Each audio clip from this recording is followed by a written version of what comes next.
நம்பிக்கை இல்லைன்னா இந்த உலகத்தில் நாம் நடமாடவே முடியாது. அவநம்பிக்கையோடு இருந்துக்கிட்டு இருந்தால் என்றைக்கும் அவஸ்தை தான். நாம் நம்புறது நடக்குதோ இல்லையோ அது வேறு விஷயம்.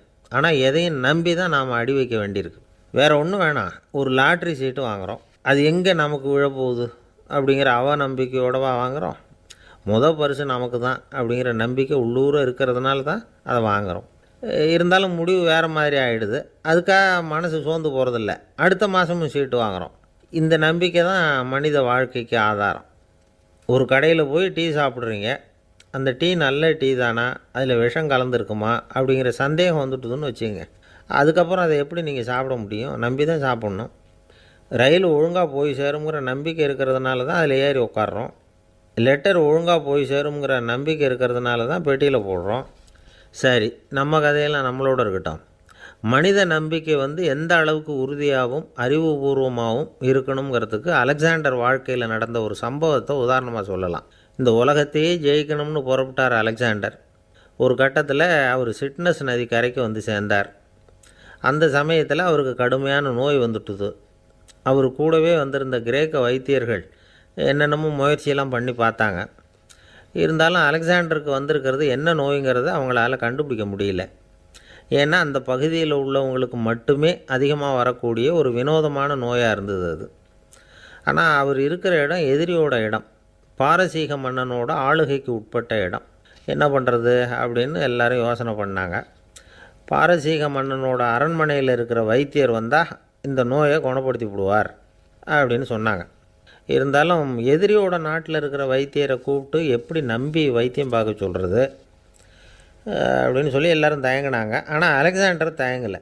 பரவாயில்ல, அழைச்சிட்டு வாங்கன்னு விட்டார். உடனே அவரை போய் அழைச்சிட்டு வந்துட்டாங்க. அவர் வந்தார். அலெக்சாண்டர் உடம்பை பரிசோதனை பண்ணி பார்த்தார். சரி, இதை குணப்படுத்தி விடலாம், பயப்பட வேண்டியதில்லை.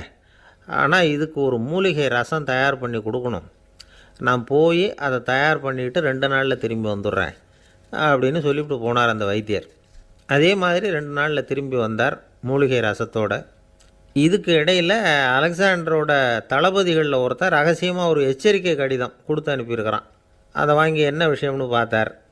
இப்போ உங்ககிட்ட வந்திருக்கிற எதிரி நாட்டு வைத்தியரை நம்பாதீங்கோ, அவன் கொண்டுகிட்டு வந்திருக்கிற மூலிகை ரசத்தில் விஷம் கலந்துருக்குது அப்படின்னு அதில் எழுதியிருக்கு.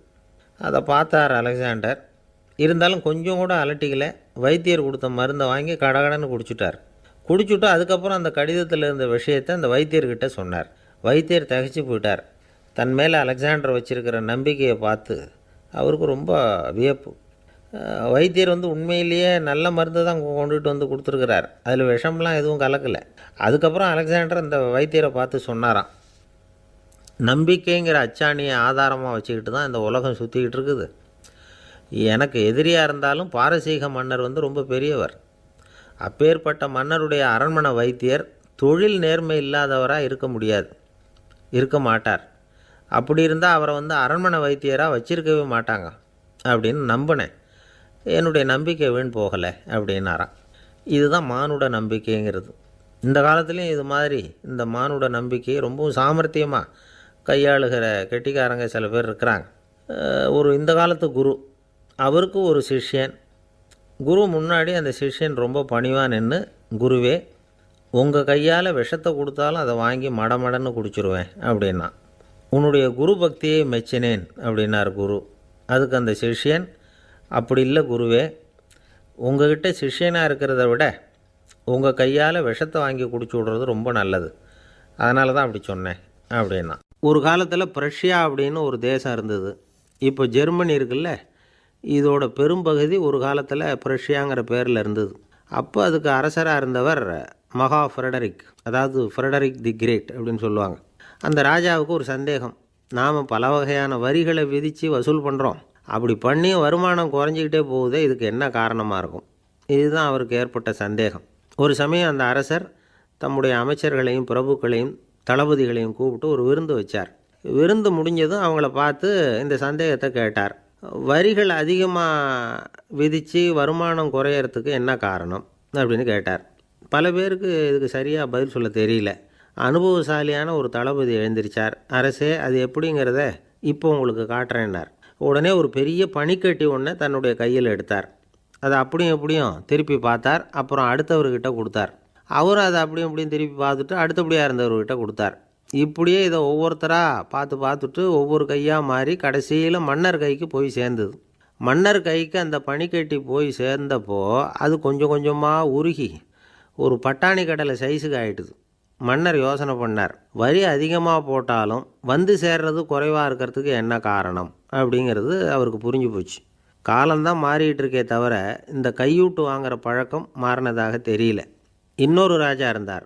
அவர் தன்னுடைய ராஜாங்கத்தில் லஞ்ச ஊழலே சுத்தமாக இருக்கக்கூடாது அப்படின்னு நினச்சார். அவர்கிட்ட பல்வேறு துறைகளுக்கும் பொறுப்பாக இருந்த பல பேரும் ரொம்ப சுத்தமாகவும் நேர்மையாகவும் இருந்தாங்க. ஒரே ஒருத்தர் மட்டும் எல்லார்கிட்டையும் லஞ்சம் வாங்கிட்டே இருந்தார். அவரை வேறு துறைகளுக்கு மாற்றி பார்த்தாரு. அந்த ராஜா என்னென்னமோ பண்ணி பார்க்குறாரு. எந்த வேலையை கொடுத்தாலும் அதுலேயும் லஞ்சம் வாங்கிறதுக்கு ஒரு வழியை உண்டு பண்ணிக்குவார் அந்த ஆள். ராஜாவுக்கு இது ஒரு பெரிய தலைவலியாக போயிட்டுது. இவர் என்ன பண்ணுறது, இவருக்கு என்ன வேலையை கொடுக்கறது, கொஞ்சம் கூட லஞ்சம் வாங்கிறதுக்கு சான்ஸே இல்லாத ஒரு வேலையை கொடுக்கணும் அப்படின்னு திட்டம் போட்டார். ஒரு நாள் அவருக்கு அந்த உத்தரவும் போட்டுட்டார். அதாவது அவருக்கு என்ன வேலைன்னா, கடற்கரையில் தான் அவருக்கு ஆஃபீஸ். அங்கேயே இருந்துக்க வேண்டியது. தினமும் எத்தனை கடல் அலை கரையில் வந்து மோதுது அப்படிங்கிறத கணக்கு எடுத்து ராஜாவுக்கு தெரிவிக்க வேண்டியது. இதுதான் அவருக்கு வேலை. பேசாமல் அலையை எண்ணிட்டு உட்காந்துருக்கிட்டோம், அப்போவாவது அவர் லஞ்சம் வாங்குகிற சந்தர்ப்பம் இல்லாமல் போயிடும் அவருக்கு அப்படின்னு நினச்சார் ராஜா. இந்த ஆள் கடற்கரைக்கு போய் டியூட்டியில் ஜாயின் பண்ணிக்கிட்டார். ஒரே மாதத்தில் அங்கே சொந்தமாக ஒரு பிரம்மாண்டமான மாளிகை கட்டிவிட்டார். ராஜாவுக்கு இது பெரிய ஆச்சரியமாக போச்சு. அலையை என்ற வேலையில் அந்த ஆள் எப்படி பணம் சம்பாதிச்சார் அப்படின்னு விசாரித்து பார்த்தார் அக்கம் பக்கத்தில். அந்த ஆள் என்ன பண்ணியிருக்கிறாருன்னா, கடற்கரையில் போய் பொறுப்பை ஏற்றுக்கிட்ட உடனே அங்கே இருந்த மீனவர்கள்கிட்ட எல்லாம் இந்த கரையில் வந்து ஒரு நாளில் வந்து மோதுகிற அலைகள் எத்தனை அப்படின்னு கேட்டிருக்காரு. அது எப்படிங்க தெரியும்னு இருக்காங்க அவங்க. தினமும் அந்த எண்ணிக்கை தெரியணும். நம்ம ராஜாவுக்கு தினமும் அறிக்கை அனுப்பணும், டெய்லி ரிப்போர்ட்டு. தவறுனா நீங்கள் இந்த கடலில் போய் மீன் பிடிக்கிறதுக்கு ராஜாவோட அனுமதி கிடைக்காது அப்படின்ட்டுருக்கார். உடனே மீனவர்களும் பயந்து போட்டாங்க. கடலுக்கு போகிறதுக்கு அனுமதி இல்லைன்னா பட்டினி கிடக்கிறது மாதிரி ஆகிடுமே. மெதுவாக அந்த ஆளுகிட்ட போனாங்க. காதோட காதாக சொன்னாங்க, ஐயா, எங்களால் வந்து கடல் அலையை வந்து எண்ண முடியாது. தினமும் எங்களால் முடிஞ்சதை உங்களுக்கு பணமாக கொடுத்துட்றோம். நீங்கள் தான் ராஜா கிட்ட சிபாரிசு பண்ணி நாங்கள் தொடர்ந்து மீன் பிடிக்கிறதுக்கு அனுமதி வாங்கி கொடுக்கணும் அப்படின்னு வேண்டிக்கிட்டாங்க. பணம் தினமும் வந்து சேர ஆரம்பிச்சுட்டுது. பதவியில் மற்ற பதவியோட இந்த பதவி எவ்வளவோ மேல் அப்படின்னு நினச்சிட்டான் அந்த ஆள். அது மட்டும் இல்லை, தயவு பண்ணி என்னை இந்த இடத்த விட்டு மாற்றி விடாதீங்க சார் அப்படின்னு வேற கேட்க ஆரம்பிச்சிட்டானா. ஒரு ஊரில் ஒரு ராஜா இருந்தார். அவர் ஒரு பூனை வளர்த்தார். ரொம்ப செல்லமாக அவர் அந்த பூனையை வளர்த்தார். அவர் என்ன பண்ணுவார் தெரியுமா, இரவு நேரத்தில் அந்த பூனையோட தலையில் ஒரு விளக்கை வச்சுருவார். அந்த பூனை ரொம்ப ஜாக்கிரதையாக அந்த விளக்கு கீழே விழுந்துடாமல் பார்த்துக்கும். தலையை ஆட்டாமல் ரொம்ப நிதானமாக ராஜா பின்னாடி நடந்து போய்கிட்டே இருக்கும். அந்த விளக்கு வெளிச்சத்தில் எல்லா வேலைகளையும் செஞ்சுருவார். கையில் ஒரு விளக்கை தனியாக எடுத்துகிட்டு போக வேண்டிய அவசியமே இல்லை. விளக்கை தூக்கிட்டு போகிற வேலையை அந்த பூனை பார்த்துக்கும். அதனால் ராஜாவுக்கு அந்த பூனை மேலே ரொம்ப பிரியம். மந்திரிகளையெல்லாம் கூப்பிட்டு அவங்கக்கிட்ட சொல்லுவார், பார்த்தீங்களா இந்த பூனை எவ்வளவு விசுவாசமாக நடக்குது, என் பேரில் எவ்வளவு மரியாதை பார்த்தீங்களா அதுக்கு அப்படிம்பார். இதை கேட்டுவிட்டு அங்கேருந்த அமைச்சர்களில் ஒருத்தர் சொன்னார், மன்னா நீங்கள் சொல்கிறது சரிதான், இருந்தாலும் இந்த பூனையோட விசுவாசத்தை நாம் கொஞ்சம் சோதித்து பார்க்க வேண்டியிருக்கு அப்படின்னாராம். சரி, உங்கள் ஆசையை ஏன் கெடுக்கணும், நல்லா சோதித்து பாருங்கள் அப்படின்னு சொல்லிவிட்டார் ராஜா. உடனே அந்த அமைச்சர் என்ன பண்ணார் தெரியுமா, எங்கேயோ புறப்பட்டு போனார். ஒரு 5-6 எலிகளை பிடிச்சிக்கிட்டு வந்தார். அரண்மனையில் ராஜா ஏதோ வேலை பார்த்துக்கிட்டு இருக்கிறாரு. பக்கத்தில் அந்த பூனை ரொம்ப பணிவாக நின்றுக்கிட்டு இருக்குது. அது தலையில் விளக்கு எரிஞ்சிக்கிட்டு இருக்கு. அமைச்சர் தான் பிடிச்சிக்கிட்டு வந்த எலிகளை அந்த பூனை பார்வையில் படுறது மாதிரி எதிரில் விட்டார். அந்த எலிகள்லாம் அங்கேயும் இங்கேயும் ஓட ஆரம்பிச்சிது. அதை பார்த்தது பூனை, அவ்வளவுதான். தலையில் இருக்கிற விளக்கை பற்றியும் கவலைப்படலை, ராஜாவை பற்றியும் கவலைப்படலை. ஒரே பாய்ச்சலாக பாஞ்சு எலிகளை துரத்த ஆரம்பிச்சுட்டுது. தலையில் இருந்த விளக்கு எங்கேயோ போய் விழுந்தது, அணைஞ்சு போச்சு. இருட்டில் ராஜா தடுமாற ஆரம்பிச்சுட்டார். இந்த சமயத்தில் அந்த அமைச்சர் மறுபடியும் விளக்கை ஏற்றினார். வெளிச்சம் வந்தது. அதுக்கப்புறம் அந்த அமைச்சர் பேசினார், அரசே, பூனையோட விசுவாசத்தை பார்த்தீங்களா, எலி அது கண்ணில் படுற வரைக்கும் தான் விசுவாசமாக இருந்தது. அது மாதிரி எலியை பார்த்ததும் எல்லாத்தையும் விட்டுட்டு அதை துரத்த ஆரம்பிச்சுட்டு பார்த்தீங்களா. தான் வந்து அந்த பூனையை பற்றி நினச்சது தப்புங்கிறது அதுக்கப்புறம் தான் அந்த ராஜாவுக்கு புரிஞ்சுதான். சரி, இப்போ எதுக்கு இந்த கதையெல்லாம் அப்படிங்கிறீங்களா, இந்த பூனை மாதிரி தான் நம்ம மனசும். மனசை எவ்வளவு தான் பயிற்சி கொடுத்து பக்குவமாக வச்சுருந்தாலும் பார்க்குறதுக்கு பரமசாது மாதிரி தான் இருக்கும். பார்க்க வேண்டியதை பார்த்துட்டுதுன்னா பாஞ்சிரும். இந்த பூனை மாதிரி புலன் இன்ப பொருள்கள் கிட்டாத வரைக்கும் மனம் அடங்கி இருக்கிறது மாதிரி தான் தெரியும். கொஞ்சம் வாய்ப்பு கிடைச்சாலும் அது குதிக்க ஆரம்பிச்சிரும், தப்பு பண்ண ஆரம்பிச்சிரும். பெரிய பெரிய முனிவர்கள் வாழ்க்கையில் நடந்த வீழ்ச்சி இதை தான் நிரூபிக்குது. புலன்களின் ஆற்றல் அதிகம், அதனால் மனக்கட்டுப்பாடு பயிற்சிகளில் ரொம்ப எச்சரிக்கையாக இருக்கணுங்கிறார் சுவாமி சிவானந்தர். மது பழக்கத்தையே விட்டுவிட்டேன்னு உறுதியாக இருப்பான். கடை கண்ணில் பட்டுவிட்டதுன்னா கால் அவனை கேட்காமலே இழுத்துக்கிட்டு உள்ளே போயிடும். இதுதான் மனசுங்கிறது. அதுதான் அந்த ராஜா வளர்த்த பூனை. நம்மால் ஒருத்தன் அந்த ராஜா பூனை தலையில் விளக்க வச்சது மாதிரி இவன் தன்னுடைய தலையிலேயே ஒரு விளக்கை ஏற்றி வச்சுக்கிட்டு என்னத்தையோ தேட ஆரம்பித்தான். தேடிக்கிட்டு இருக்கிறான். தலையை ஆட்டாமல் நிதானமாக நடந்து ரொம்ப நேரமாக தேடிகிட்டு இருக்கிறான். அந்த சமயம் அங்கே வந்த ஒருத்தர் என்னத்தை தேடுறீங்கன்னு கேட்டார். அதுதான் மறந்து போச்சு அப்படின்னு இழுத்தான். சரி, கொஞ்சம் இப்படி உட்காருங்க, ஞாபகம் வந்ததும் தேட ஆரம்பிக்கலாம் அப்படின்னார் அவர். இவன் கொஞ்ச நேரம் உட்காந்து யோசித்தான். அப்புறம் திடீர்னு எழுந்திரிச்சான். ஞாபகம் வந்துட்டுதுன்னா. என்னன்னு கேட்டார். எங்கள் வீட்டில் இருந்த விளக்கை எங்கே வச்சேன்னு தெரியல, அதை தான் தேடிக்கிட்டு இருக்கிறேன், ஏற்றி வைக்கலாம்னு பார்க்குறேன் அப்படின்னா. ஒரு ராஜா இருந்தார். நாடு பூராவும் நிறைய மரங்களை நட்டு வளர்க்கணுங்கிறது அவரோட ஆசை. தானே அதுக்கு முன்மாதிரியாக இருக்கணும்னு நினச்சார். அரண்மனையை சுற்றி மரங்களை நட்டு வளர்த்தார்.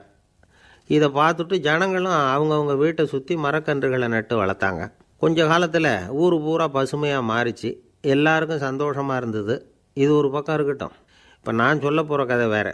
அதாவது அந்த ராஜா ஒரு நாள் தன்னுடைய அரண்மனையை சுற்றி இருக்கிற விதவிதமான மரங்களை எல்லாம் போய் பார்த்தார். எப்படி இருக்கிறீங்க அப்படின்னு ஒவ்வொரு மரத்துக்கிட்டையும் விசாரித்தாராம். எந்த மரமும் சந்தோஷமாக இருக்கிறதா தெரியல.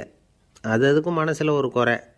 முதல்ல ஆலமரத்துக்கிட்ட போனார். அது சொல்லிச்சு, மண்ணா, நான் நல்லா பெருசாக வளர்ந்துருக்கிறேன், அடர்த்தியாக இருக்கிறேன், கிளையெல்லாம் 4 பக்கமும் நல்லா படர்ந்து தான் இருக்குது, இருந்தாலும் எந்த பிரயோஜனமும் இருக்கிறதா தெரியல எனக்கு. என்னுடைய பழம்லாம் ரொம்ப சின்னதாக இருக்குது, என் கண்ணுக்கு சரியாக புறப்பட மாட்டேங்குது. நான் இருக்கிற சைஸுக்கு என்னுடைய கிளையில் இருக்கிற பழம்லாம் எவ்வளோ பெருசாக இருக்கணும், அது இத்தினூண்டு இருக்கிறது எனக்கு பெரிய அவமானமாக இருக்குது. இப்படி இங்கே நின்றுக்கிட்டு இருக்கிறதே ரொம்ப கூச்சமாக இருக்குது. ஒரு நல்ல புயல் வந்ததுன்னா பேசாமல் சாஞ்சு விடலாமான்னு பார்க்குறேன் அப்படின்னு புலம்புது ஆலமரம். சரி இருக்கட்டும்னு நினச்சிக்கிட்டு ராஜா அடுத்தபடியாக ஒரு அத்தி மரத்துக்கிட்ட போனார். அதுவும் புலம்ப ஆரம்பிச்சுட்டுது. நான் கூட பெரிய மரம் தான், இல்லை இலையெல்லாம் அழகாக தான் இருக்குது, பழம் அழகாக இருக்குது, இருந்தாலும் உள்ள விஷயம் இல்லையே, அத்தி பழத்தை புட்டு பார்த்தா அத்தனையும் சொத்தை அப்படின்னு பழமொழியே உண்டாயிட்டுதே. இப்படி ஒரு கெட்ட பேரோடு நான் இருக்கணுமா அப்படின்னு புலம்புது அது. சரி இது இருக்கட்டும் அப்படின்னு சொல்லி அடுத்தபடியாக வேப்ப மரத்துக்கிட்ட போனார். அது தன்னுடைய வேதனையை வெளியிட்டது. எனக்கு எவ்வளவோ மருத்துவ குணங்கள்லாம் இருக்கிறதா சொல்லிக்கிறாங்க, இருந்தாலும் என்ன பிரயோஜனம், என்னுடைய பழத்தை மனிதர்கள் யாரும் விரும்பி சாப்பிட்றது இல்லையே அப்படின்னுது. ராஜா அடுத்தாப்புல இருந்து ஒரு பனை மரத்துக்கிட்ட போனார். நான் நல்லா உயரமாக தான் வளர்ந்துருக்கிறேன், மற்ற மரங்கள்லாம் என்னை அண்ணாந்து தான் பார்க்கணும், இருந்தாலும் என்கிட்ட நிழலுக்காக யாரும் ஒதுங்கிறது இல்லையே அப்படின்னுது. என்ன இது எல்லா மரமும் இப்படி திருப்தி இல்லாமல் இருந்துக்கிட்டு இருக்குதே அப்படின்னு நினச்சிக்கிட்டே ராஜா அடுத்தபடியாக அங்கே இருந்த ஒரு பைன் மரத்துக்கிட்ட போனார். அழகாக உயரமாக பசுமையாக தான் இருந்தது, ஆனால் பழமோ பூவோ கிடையாது. அதை நினச்சி அது வருத்தப்பட்டுக்கிட்டு இருக்குது. ஓக் மரம் அது ஒன்று நின்றுட்டு இருந்தது. அது என்ன சொல்லிச்சுன்னா, இலையுதிர் காலத்தில் என் மேலே இருக்கிற எல்லா இலைகளும் உதிர்ந்து போடுது, முடி கொட்டின மனிதர்கள் மாதிரி மொட்டையாக நான் நிற்க வேண்டியிருக்குது, என்ன வாழ்க்கை இது அப்படின்னு சொல்லி அழுத்துக்கிட்டது. சரி புளிய மரம் என்ன சொல்லுது பார்ப்போம்னு அதுக்கிட்ட போனால், என்னுடைய நிழலில் யாருமே தங்க மாட்டாங்க, உடம்புக்கு சூடுன்னு ஒதுங்கி போயிடுவாங்க, அடிமரத்தை பார்த்திங்கன்னா பட்டையெல்லாம் உறிஞ்சி பார்க்குறதுக்கே கேவலமாக இருப்பேன் அப்படின்னுது அது. முருங்கை மரம் என்ன சொல்லிச்சு தெரியுமா, என்னுடைய இலை காயெல்லாம் சாப்பிட்றவங்களுக்கு சத்து கொடுக்கறது வாசம்தான், ஆனால் என் உடம்புல சத்தே கிடையாது, கொஞ்சம் வேகமாக காற்று அடிச்சதுன்னா முறிஞ்சி விழுந்துடுறேன், என்ன வாழ்க்கை இது அப்படின்னு சொல்லி அது வருத்தப்பட்டது. ராஜா யோசனை பண்ணார். என்ன இது மரங்கள் பூமியின் வரங்கள்னு சொல்கிறோம், மழை பெய்யறதுக்கு அதுதான் காரணம், பூமி செழிப்பாக இருக்கிறதுக்கும் அதுதான் காரணம், வீடு கட்டுறதுக்கு மரம், நாற்காலி செய்ய உபயோகப்படுத்துறதுக்கும் அதுதான் உபயோகப்படுது, மனுஷனுக்கு வேண்டிய ஆகாரங்களையும் கொடுக்குது, இப்படிலாம் இருந்தும் எல்லா மரமும் நிம்மதி இல்லாமல் இருந்துக்கிட்டு இருக்குதே அப்படின்னு நினச்சார். அப்போது அங்கே இருந்த ஒரு மகிழ மரம் அவர் கண்ணில் பட்டுது. அந்த மரம் மட்டும் கொஞ்சம் நிம்மதியாக மகிழ்ச்சியாக இருக்கிறது மாதிரி தெரிஞ்சுது. உடனே ராஜா அதுக்கிட்ட போனார். உனக்கு மனசில் எதுவும் குறை இல்லையான்னு கேட்டார். இல்லை, நான் சந்தோஷமாக தான் இருக்கேன்னு அந்த மகிழ மரம். அப்படியான்னு ஆச்சரியமாக கேட்டார் ராஜா. ஆமாம் மன்னா, இந்த இடத்துல நீங்கள் ஒரு முருங்கை மரத்தையோ வேப்ப மரத்தையோ கூட நட்டிருக்கலாம். ஆனால் இந்த இடத்துல நடுறதுக்கு என்ன தேர்ந்தெடுத்துருக்குறீங்க, அதுவே எனக்கு பெருமை, அதுவே எனக்கு திருப்தி அப்படின்னு தான் மகிழ மரம். மகிழ மரம் சாதாரணமாக தான் இருக்கும். இளம் மஞ்சள் நிறத்தில் பூக்கள், அது காய்ந்தும் மனம் வீசும். மகிழ மரம் மாதிரி மன திருப்தியோடு வாழறதுக்கு நாம் கற்றுக்கணுமா. நாம் இந்த உலகத்தில் ஒரு நாயாவோ நரியாவோ கூட பிறந்திருக்கலாம், மனுஷனாக பிறந்திருக்கிறோம், அதுவே பெருமை தானே. இந்த நிறைவு தான் மகிழ்ச்சியின் ரகசியம். ஒரு பையன் அப்பா கிட்ட போய், அப்பா நீங்கள் இந்த உலகத்தில் ஒரு மனுஷனாக பிறந்தது என்னோட அதிர்ஷ்டம் நானா. ஏண்டா அப்படி சொல்கிறேன்னு இருக்கார் அப்பா. நீங்கள் ஒரு கரடியாக பிறந்திருந்தா இந்நேரம் நானும் ஒரு கரடி குட்டியாக தானே இருந்திருப்பேன் அப்படின்னு நானா பையன். ஒரு பெரியவர் உட்காந்துருக்கிறார். அவரை சுற்றி அவருடைய தோழர்கள் உட்காந்துருக்கிறாங்க. ஏதோ ஒரு முக்கியமான செய்தியை அவர் அவங்களுக்கு சொல்லிக்கிட்டு இருக்கிறார். அவங்களும் ஆர்வமாக கேட்டுக்கிட்டு இருக்கிறாங்க. இந்த சமயத்தில் யாரோ ஒரு ஆள் வேகமாக அங்கே வர்றார். வர்ற வேகத்திலேயே எனக்கு ஏதாவது உதவி செய்யுங்க அப்படின்னு கேட்டுக்கிட்டே வர்றார். கேட்குறது உதவி, ஆனால் குரல் மிரட்டுறது மாதிரி இருக்குது, அதட்டி கேட்குறது மாதிரி இருக்குது. இதை கேட்டதும் அந்த பெரியவர் ஆத்திரப்படலை, ஆனால் அவரை சுற்றி இருந்தவங்க ஆத்திரப்பட்டாங்க. இதை பெரியவர் கவனித்தார். கொஞ்சம் அமைதியாக இருங்கன்னார். வந்தவரை கூப்பிட்டார். அவருக்கு சில பொருள்களை கொடுத்தார். என்னங்க இப்போ உங்களுக்கு மகிழ்ச்சி தானே அப்படின்னார். ஆ அப்படின்னு அலட்சியமாக அவர் சொல்கிறார். நான் உங்களை நல்ல முறையில் நடத்தினேன்னா அப்படின்னு கேட்குறாரு அவர் மறுபடியும். அதெல்லாம் ஒன்றும் இல்லை அப்படின்னு சொல்லி அவர் சொல்லிகிட்டு இருக்கிறாரு. குரலில் கடுமை குறையில. சுற்றி இருந்தவங்களால் இதை பொறுத்துக்க முடியல. கோபத்தோடு அவரை நோக்கி நெருங்க ஆரம்பித்தாங்க.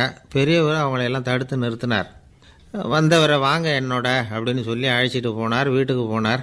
அங்கே போனதும் இன்னும் சில பொருள்களை எடுத்து அவர்கிட்ட கொடுத்தார். இப்போ திருப்தி தானே, நான் உங்ககிட்ட நல்ல முறையில் நடந்துக்கிட்டேனா அப்படின்னார். அவர் முகம் இப்போ தான் கொஞ்சம் மலர்ந்தது. ரொம்ப நன்றி, இறைவன் உங்கள் குடும்பத்துக்கு எல்லா நன்மைகளையும் செய்வான் அப்படின்னு சொன்னார்.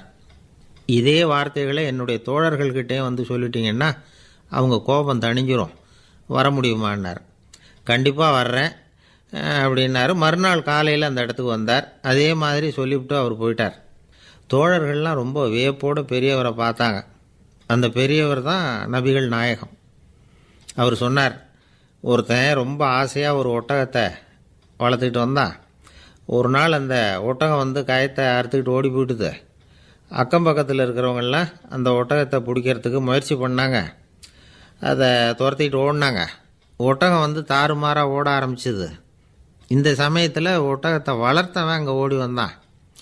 நீங்கள் அதை ஒன்றும் செய்ய வேணாம், விட்டுருங்க, அதோட சுபாவம் எனக்கு நல்லா தெரியும், அதை சுலபமாக என்னோடய வழிக்கு கொண்டுட்டு வந்துட முடியும், நான் பார்த்துக்கிறேன், விட்டுருங்கோ அப்படின்னா. எல்லோரும் விலைக்கு போயிட்டாங்க. இவன் என்ன செஞ்சான் தெரியுமா? கொஞ்சம் புல்லை கையில் எடுத்துக்கிட்டு அந்த ஒட்டகத்தை நெருங்கினான். அவ்வளவுதான். அது ஓடி இவன் காலடியில் உட்காந்துக்கிட்டது. செல்லமாக அதை அப்படியே தடவி கொடுத்தான். முதுகில் ஏறி உட்காந்துக்கிட்டான்.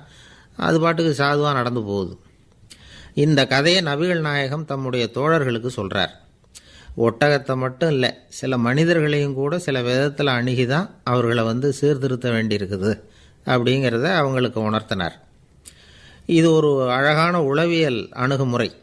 சில குடும்ப தலைவர்கள் கூட இந்த ஒட்டகம் மாதிரி நடந்துக்கிறது உண்டு, அப்புறம் அடங்கி போகிறதும் உண்டு. ஒரு குடும்ப தலைவர் காலையில் எழுந்திரிச்சதுலேருந்து சத்தம் போட்டு கத்திக்கிட்டு இருப்பார். பக்கத்தில் இருந்தவங்கெல்லாம் ஓடி போய் சமாதானம் பண்ணி பார்த்தாங்க. அவர் ஓயறது மாதிரி தெரியல. கடைசியில் அவர் மனைவி வந்தாங்க. நீங்கள் எல்லாம் விலைக்கு போயிடுங்க, அவர் சுபாவம் எனக்கு தெரியும், நான் பார்த்துக்கிறேன் அப்படின்னாங்க. சரின்னு எல்லோரும் போயிட்டாங்க.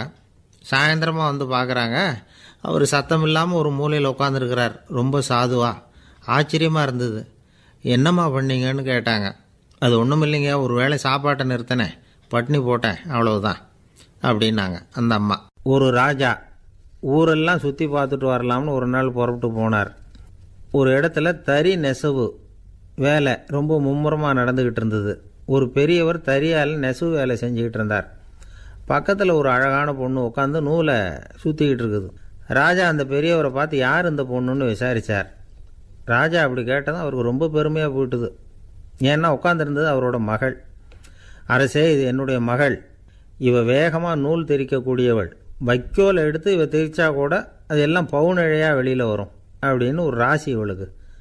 அப்படின்னு ரொம்ப பெருமையாக ராஜா கிட்ட சொன்னார். ராஜா இதை கேட்டதும் அசந்துட்டார். அப்படியா, இவ்வளவு அழகும் சாமர்த்தியமும் உள்ள இந்த பொண்ணு என்னோட வரட்டுமே, இவளை என் மருமகளாக ஆக்கிக்கிறேன் அப்படின்னார் ராஜா. அந்த பெரியவருக்கு ஒன்றும் புரியல. ஏதோ கொஞ்சம் பெருமையாக சொல்ல போக அது இப்படி ஆகிட்டுதே அப்படின்னு கவலைப்பட்டார். இருந்தாலும் ராஜா பேச்ச தட்ட முடியுமா, மகளை அனுப்பி வச்சுட்டார். ராஜா அந்த பொண்ணை அரண்மனைக்கு அழைச்சிட்டு வந்தார். அங்கே ஒரு அறையில் வச்சு பூட்டி விட்டார். அந்த ரூமு நிறைய வைக்கோலை கொண்டாந்து போட்டு அடைச்சாங்க. 3 ராட்டைகள் வேறு வச்சுருந்தாங்க. நாளைக்கு பொழுது விடியறதுக்குள்ளே நீ இந்த வைக்கோலையெல்லாம் தங்க இழைகளாக மாற்றி காட்டணும். நாளைக்கு காலம்புறம் வந்து நான் இந்த அறை கதவை திறப்பேன். உன் தகப்பன் சொன்னது மாதிரி எல்லாம் தங்கமாக மாறி இருக்கணும், இல்லைன்னா நீ உயிர் தப்ப முடியாது அப்படின்னு உத்தரவு போட்டார். பாவம் அந்த பொண்ணு என்ன பண்ணும், பகல் பூரா அழுதுகிட்டே உட்காந்துருக்குது. ராத்திரி பூராவும் தூக்கம் வரல. மறுநாள் அதிகாலை நேரத்தில் யாரோ கதவை தட்டுற சத்தம் கேட்டுது. பயந்துக்கிட்டே கதவை திறக்கிறா. திறந்து பார்த்தா வெளியில் 3 அவலட்சணமான பெண்கள். ஒருத்திக்கு வந்து கால் அகலமாக முறை மாதிரி இருக்குது, இன்னொருத்திக்கு கட்டை விரல் கரண்டி மாதிரி பெருசாக இருக்குது, 3ஆவது பொண்ணுக்கு உதடு தடித்து ரப்பர் மாதிரி தொங்கிக்கிட்டு இருக்கு. யார் நீங்கள், உங்களுக்கு என்ன வேணும் அப்படின்னு கேட்குது இந்த பொண்ணு. நாங்கள் உங்களுக்கு உதவி செய்கிறதுக்கு தான் வந்திருக்கிறோம் அப்படின்னு சொல்லி உள்ளே வந்தாங்க. உட்காந்தாங்க. கொஞ்ச நேரத்துக்குள்ளே உள்ளே இருந்த வைக்கோலையெல்லாம் தங்க இழைகளாக மாற்றி கொடுத்துட்டு போயிட்டாங்க. காலையில் ராஜா வந்தார், பார்த்தார். ஆகா பேஷுனார். இன்னும் கொஞ்சம் வைக்கோலை கொண்டாந்து அந்த ரூமில் போட சொன்னார். இந்த வைக்கோலையும் இன்றைக்கி தங்கமாக மாற்றிவிடு, நாளைக்கு மறுநாள் உனக்கும் இளவரசனுக்கும் கல்யாணம்னு சொல்லிவிட்டார். இன்றைக்கி ராத்திரி அந்த 3 பொண்ணுங்களும் வந்தாங்க. வைக்கோலை பொண்ணு இழைகளாக மாற்றினாங்க, புறப்பட்டாங்க. இந்த பொண்ணு அவங்க காலில் விழுந்து வணங்கினா. என் உசுரை காப்பாற்றினீங்க, உங்களுக்கு நான் என்ன கைமாறு செய்ய போகிறேன் அப்படின்னா. பயப்படாத, நீ விரும்பினா எங்களுக்கு ஒரு உதவி செய்யலாம். உன்னுடைய கல்யாணத்துக்கு நாங்கள் 3 பேரும் வரோம். நீ எங்களை வந்து வரவேற்று ராஜாக்கிட்டேயும் இளவரசர்கிட்டையும் நாங்கள் வந்து உன்னோட பெரியப்பா பொண்ணுங்கன்னு சொல்லி அறிமுகப்படுத்தி வை, நாங்கள் விருந்து சாப்பிட்டுட்டு போயிடுறோம் அப்படின்னாங்க. ரொம்பவும் சந்தோஷமாக சரின்னு ஒத்துக்கிட்டா. கல்யாண நாள் வந்தது. கல்யாணம் ரொம்ப கோலாகலமாக நடந்துக்கிட்டு இருக்கு. எல்லா தேசத்து ராஜா ராணிகளும் வந்துக்கிட்டு இருக்கிறாங்க. அந்த 3 அவலட்சணமான பொண்ணுங்களும் வந்து சேர்ந்தாங்க. யார் இவங்கன்னு கேட்டார் ராஜா. என் பெரியப்பா பொண்ணுங்க அப்படின்னா அந்த பொண்ணு. காலும் உதடும் கட்டை விரலும் ஏன் இப்படி உங்களுக்கு அவலட்சணம் ஆயிட்டுது அப்படின்னு கேட்டார். அதுக்கு அந்த பொண்ணுங்க பதில் சொன்னாங்க. என்ன செய்கிறது, ஓயாமல் வைக்கோலை நூற்று ஒருத்தியோட கட்டை விரல் அப்படி கரண்டி மாதிரி ஆயிட்டுது, நாக்கில் தொட்டு தொட்டு திரிச்சதுனால ஒருத்தியோட உதடு அப்படி ஆயிட்டுது, காலால் கட்டையை அழுத்தி அழுத்தி தறி போட்டதுனால இன்னொருத்தையோட கால் அப்படி ஆயிட்டுது. உங்கள் மருமகளாக வந்திருக்கிற இந்த பொண்ணு அந்த 3ஐயுமே செய்ய தெரிஞ்சவ தான். என்ன ஆக போதோ இன்னும் கொஞ்ச நாளில் அப்படின்னாங்க. அவ்வளவுதான். ராஜா பயந்துட்டார். அம்மா, இன்னையிலேருந்து நீ இளவரசனின் மனைவி. நீ எப்பவும் அழகாக இருக்கணும், அதனால் நீ இனிமேல் வைக்கோலை திரிக்கவே கூடாது அப்படின்னு உத்தரவு போட்டார். அவளை இக்கட்டான சூழ்நிலையிலேருந்து காப்பாற்றின அந்த 3 பொண்ணுங்களும் சந்தோஷமாக திரும்பி போயிட்டாங்களாம். சுவாமி சின்மயானந்தர் இந்த கதையை சொல்லியிருக்கிறார். தன்னலம் மறந்து சுயலாபத்தை வந்து தியாகம் செய்கிறது வைக்கோல்லேருந்து தங்க இழையை நூக்கிறது மாதிரி அப்படிங்கிறார் அவர். அது இருக்கட்டும், இப்போ நம்ம கதைக்கு வருவோம். ஒரு ராஜா தன்னோட மகனுக்கு சுயவரம் நடத்தினார். எல்லா தேசத்திலிருந்தும் ராஜகுமாரர்கள் வந்திருந்தாங்க. ராஜகுமாரியை கல்யாணம் பண்ணிக்கலாம்ங்கிற ஆசையில் சுயம்பர மண்டபத்திலேருந்து எல்லா ராஜகுமாரர்களும் அலறி அடிச்சுக்கிட்டு வெளியில் ஓடி வந்துக்கிட்டு இருக்கிறாங்களாம். ஏன் அப்படி எல்லாரும் மிரண்டு போய் ஓடி வர்றாங்கன்னு கேட்டார் ஒருத்தர். அதுக்கு இன்னொருத்தர் விவரம் சொன்னார். ராஜகுமாரியை இன்றைக்கி தான் அவங்க நேரில் பார்த்தாங்களாம், அதுதான் அப்படி ஓடி வந்துக்கிட்டு இருக்கிறாங்க அப்படின்னார். ஒரு ஜென் துறவி, அவருக்கு ரொம்ப வயசாகிட்டுது, கடைசி காலம். நண்பர்களெல்லாம் கூப்பிட்டார். நண்பர்களே, நான் வந்து வித்தியாசமான முறையில் சாகணும்னு ஆசைப்படுறேன், அதுக்கு ஏதாவது யோசனை சொல்லுங்களேன் அப்படின்னு கேட்டாராம். நண்பர்கள் சிரித்தாங்க. என்ன பேச்சு பேசுகிறீங்க, சாவறதுங்கிறது என்ன விளையாட்டு கத்தனமான காரியமா அப்படின்னு கேட்டிருக்காங்க. அந்த துறவி கொஞ்ச நேரம் யோசனை பண்ணார். அப்புறம் கேட்டாராம், இது வரைக்கும் யாராவது நடந்துக்கிட்டே இறந்துருக்குறாங்களா அப்படின்னாராம். எல்லாரும் இல்லைன்னாங்களாம். ஒருத்தர் மட்டும் சொல்லியிருக்கார். அப்படியும் ஒருத்தர் இறந்துருக்கிறதாக ஒரு கதையில் படிச்சிருக்கிறேன், ஒரு ஞானியால் தான் அப்படியெல்லாம் செய்ய முடியும் அப்படின்னு அவர் சொன்னாராம். சரி, அப்படின்னா அந்த முறை நமக்கு வேணாம், நின்றுக்கிட்டே யாராவது உயிரை விட்டுருக்காங்களா அப்படின்னு விசாரித்தாராம். அப்படியும் ஒருத்தர் இறந்துருக்கிறார் அப்படின்னாங்களாம். மறுபடியும் அந்த துறவி யோசனை பண்ணியிருக்கிறார். ஏதாவது வித்தியாசமான முறையில் நாம் வந்து போகணும் அப்படிங்கிறது அவருடைய விருப்பம். மனிதன் எப்படி வாழ்கிறானோ அப்படி இறப்பது தான் நல்லது. சரி, யாராவது தலைகீழாக வந்து யோகம் செய்யும் நிலையில் இறந்துருக்குறாங்களா அப்படின்னு விசாரித்தாராம். நண்பர்கள் சிரித்தாங்க. தலைகீழாக நின்னபடி இறந்ததாக நாங்கள் கேள்விப்பட்டதே இல்லை, அது முடியாத காரியம் அப்படின்ட்டுருக்காங்க. இப்போ அந்த துறவிக்கு திடீர்னு உற்சாகம் வந்துட்டுது. உடனே எழுந்திரிச்சார், தலைகீழாக நின்னார், அப்படியே உயிரை விட்டுட்டார்.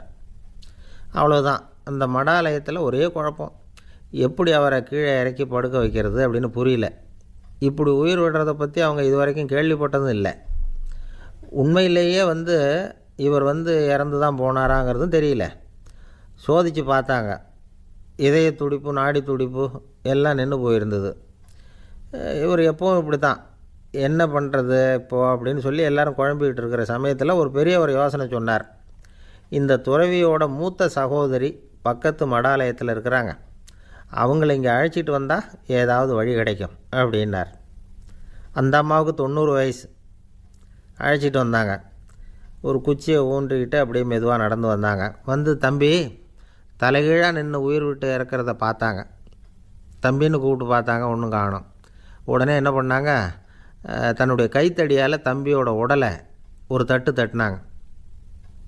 ஏப்பா, சாகிறப்பவும் உன்னுடைய குறும்புத்தனத்தை விடலையா?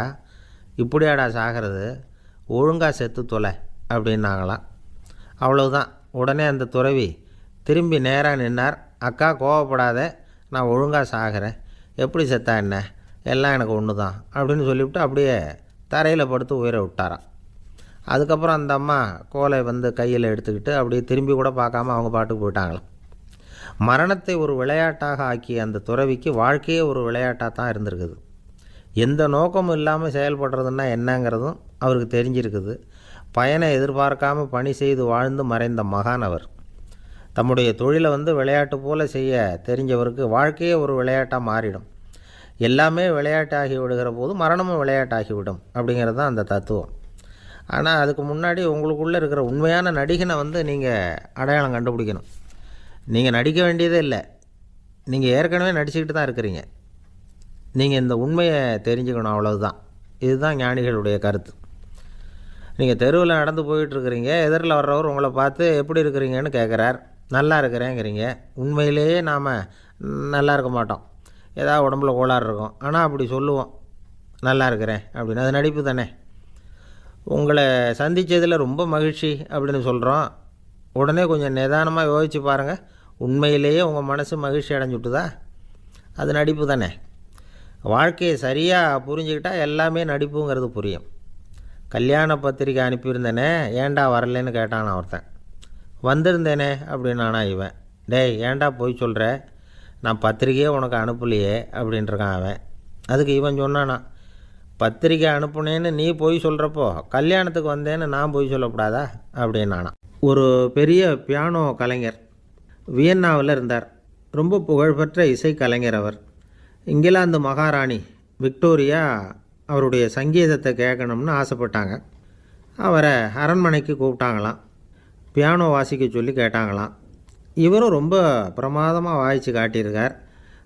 உடனே பாராட்டி பரிசுகள்லாம் கொடுத்து அனுப்புனாங்களாம். அந்த இசையை கேட்குறதுல அரசிக்கு ரொம்பவும் ஆர்வம் உண்டு. அதனால் அதுக்கப்புறமும் அந்த கலைஞர் அடிக்கடி அரண்மனைக்கு வர வேண்டிய அவசியம் ஏற்பட்டது. ஏன்னா அரசி கூப்பிட ஆரம்பித்தாங்க. இவர் போகணும், அங்கே இசை நிகழ்ச்சி நடத்தணும். இவர் அங்கே பாடி வாசிக்கிறது உண்டு. ஒரு தடவை வந்து மகாராணி அவரை பார்த்து, உங்கள் நாட்டு தேசிய கீதம் பாடுங்களேன் அப்படின்னு கேட்டாங்களாம். உடனே அவர் தன்னுடைய நாடான ஆஸ்திரியாவின் தேசிய கீதத்தை பாடியிருக்கிறார். அவர் பாட ஆரம்பித்த உடனே மகாராணி எழுந்திரிச்சு நின்னாங்களாம். அதுக்கு மரியாதை செலுத்துகிற நோக்கத்தோடு பாட்டு முடிகிற வரைக்கும் அப்படியே நின்றுக்கிட்டு இருந்தாங்களாம். இதுதான் அந்த அரசியினுடைய பெருந்தன்மை. அதாவது நாட்டுப்பற்றுங்கிறது அந்த அளவுக்கு அப்படி இருக்கணும். இப்படி ஒரு அரசியே நம்ம நாட்டு தேசிய கீதத்துக்கு எழுந்திரிச்சு நின்று மரியாதை செலுத்துகிறாங்க அப்படிங்கிறத புரிஞ்சிக்கும் பொழுது அந்த முதிய கலைஞரின் மகிழ்ச்சிக்கு அளவே இல்லையாம். அதுக்கப்புறம் அந்த பியானோ கலைஞர் ஒரு நாள் தன்னுடைய நண்பர் ஒருத்தர்கிட்ட பேசிக்கிட்டு இருந்தாராம். அப்போ சொன்னாராம், மகாராணியார் வந்து எனக்கு எவ்வளவோ பரிசுகள்லாம் கொடுத்துருக்குறாங்க. ஒரு தடவை எனக்கு வைரக்கல் பதித்த அணி ஒன்றை கூட பரிசாக கொடுத்தாங்க. ஆனால் அதை விட உயர்ந்த விலை மதிக்க முடியாத அணி என்ன தெரியுமா? நான் என்னுடைய நாட்டு தேசிய கீதத்தை நான் பாடுறப்போ அவங்க எழுந்திரிச்சு நின்று மரியாதை செலுத்தினாங்களே, அதுதான் எனக்கு கிடைச்ச மிகப்பெரிய பரிசு அப்படின்னாராம். எனக்கு தெரிஞ்ச சங்கீத வித்வான் ஒருத்தர் இருக்கார். சமீபத்தில் ஒரு நாள் அவரை பார்த்தேன்.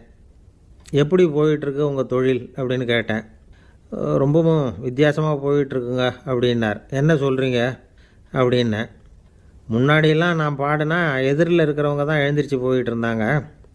இப்போ எப்படின்னா நான் பாட ஆரம்பிச்சுட்டா உடனே பக்கவாத்தியக்காரனே எழுந்திரிச்சு போயிடுறான் அப்படின்னார் ரொம்ப வேதனையோட. அந்த ஆள் என்னை கண்ணா புண்ணான்னு திட்டிவிட்டான் சார். அதை நினச்சா எனக்கு ரொம்ப வருத்தமாக இருக்குது அப்படின்னு சொல்லி கவலைப்பட்டார் ஒருத்தர். இதில் கவலைப்படுறதுக்கு என்ன இருக்குது அப்படின்னார் ஒரு பெரியவர். அவர் ஒரு மகான். என்ன சார் இப்படி சொல்கிறீங்க, ஒருத்தர் நம்ம பார்த்து திட்டுனா வருத்தமாக இருக்காதா அப்படின்னார். அது எப்படி வருத்தமாக இருக்கும், திட்டுறதுங்கிறது என்ன, அது வெறும் சத்தம் தானே அப்படின்னார் அந்த பெரியவர்.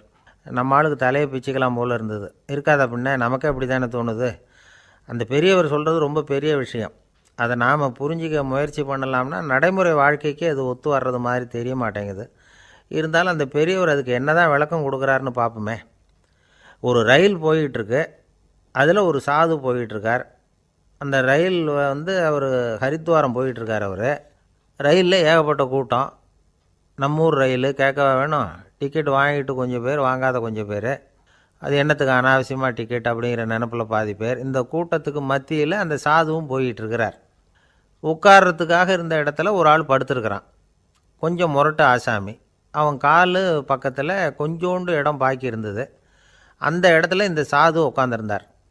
மெதுவாக உட்காந்துக்கிட்டார் போய். ஆனால் அந்த ஆள் ராத்திரி பூரா இவரை காலால் உதச்சிக்கிட்டே இருக்கிறான். அது இவருக்கு ரொம்ப அவமானமாக பட்டுது. அதனால் துக்கம் ஏற்பட்டுது. இருந்தாலும் அதை ஒரு மாதிரியாக சகிச்சுக்கிட்டே இவர் வந்து சேர்ந்தார். பொழுது விடிஞ்சுது. அந்த சாது ஹரித்வார் வந்து சேர்ந்தார். அங்கே ஒரு பெரிய ஞானியை சந்தித்தார்.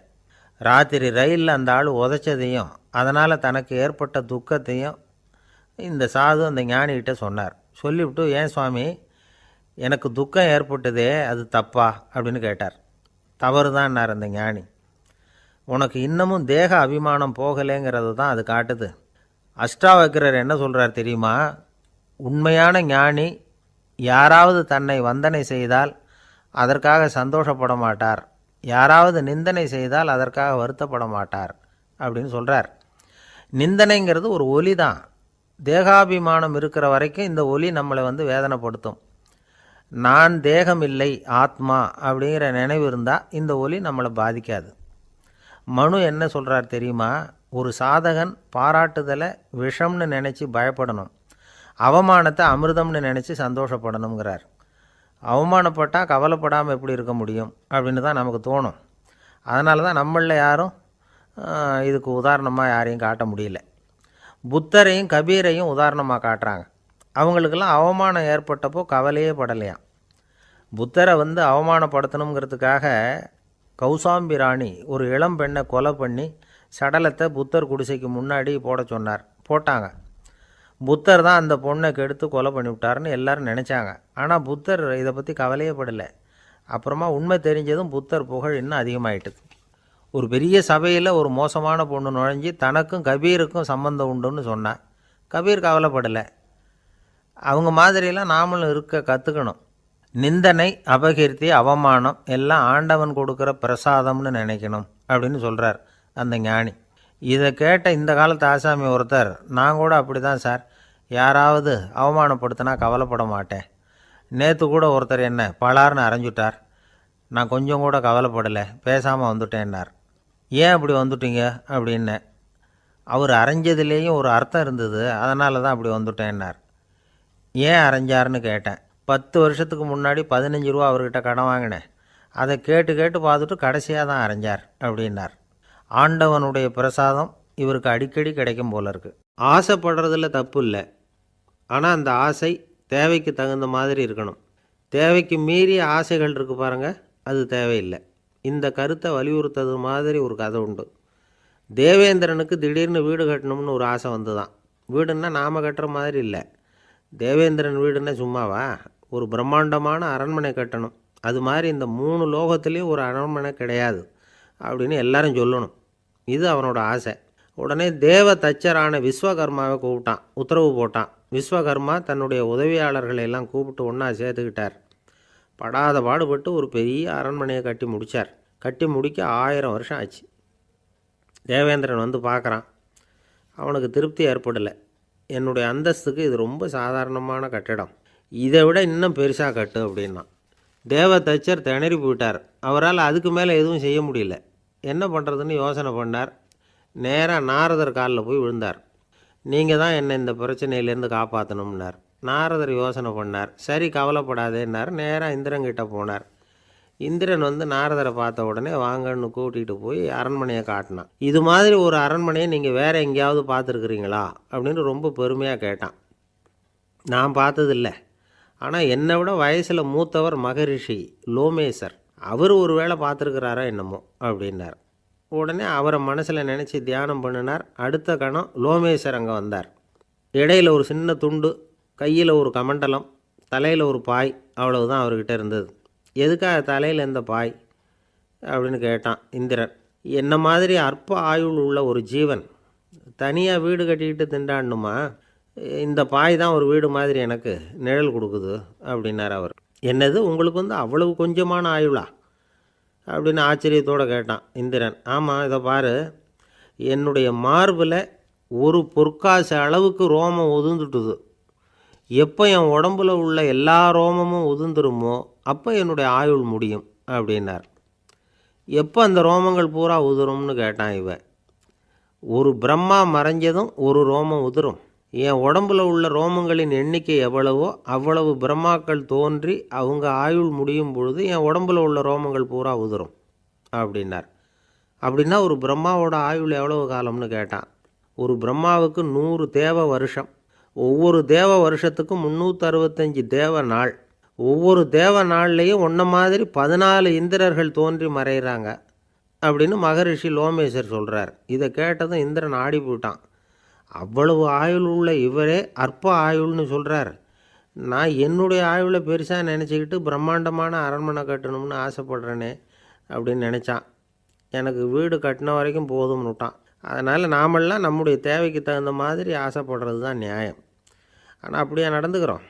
மனுஷன் வந்து கடவுளையே ஏமாற்றி காசு வாங்கிறதுக்குள்ள ஆசைப்படுறான். ஒருத்தன் கடவுளை நினச்சி தவம் இருந்தான்.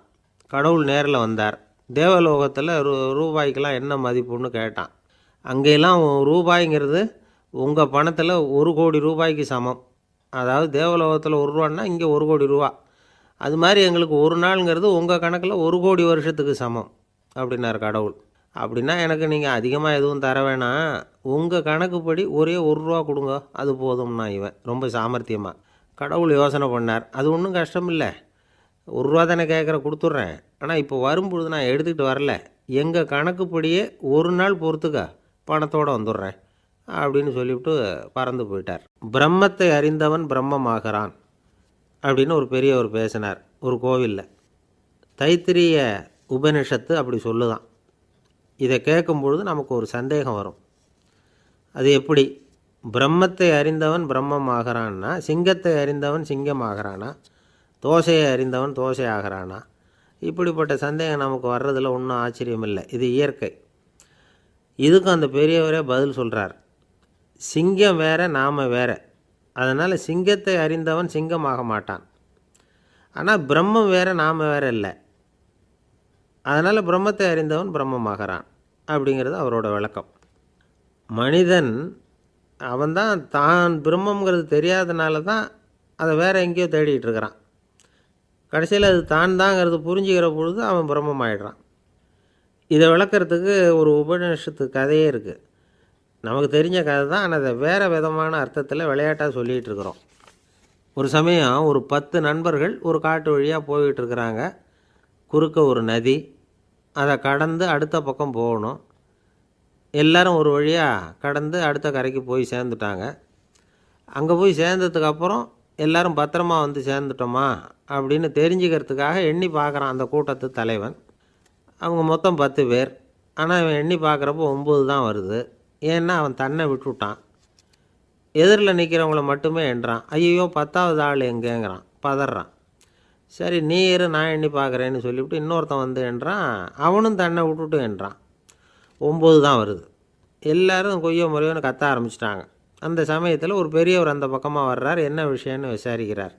10வது ஆளை 6 அடிச்சுட்டு போட்டுது அப்படின்னு சொல்லி இவங்க அழறாங்க. சரி அழாதீங்க அப்படின்னு சொல்லி அந்த தலைவனை பார்த்து இப்படி வாங்குறார். வர்றான். இப்போ எனக்கு முன்னாடி ஒரு தரம் எண்ணு பார்க்கலாம்ங்கிறார். 1 2 3ன்னு ஆரம்பித்து 9ல் வந்து முடிக்கிறான். உடனே பெரியவர் நீ தான் அந்த 10வது ஆள் அப்படிங்கிறார். இது உண்மை. நாம் தான் அது. நாம் தான் நம்மளை வேறு எங்கேயோ தேடிகிட்டு இருக்கிறோம். நாம் எங்கேயோ தேடிகிட்டு இருக்கிறோமே அந்த பிரம்மம் நாம் தான்.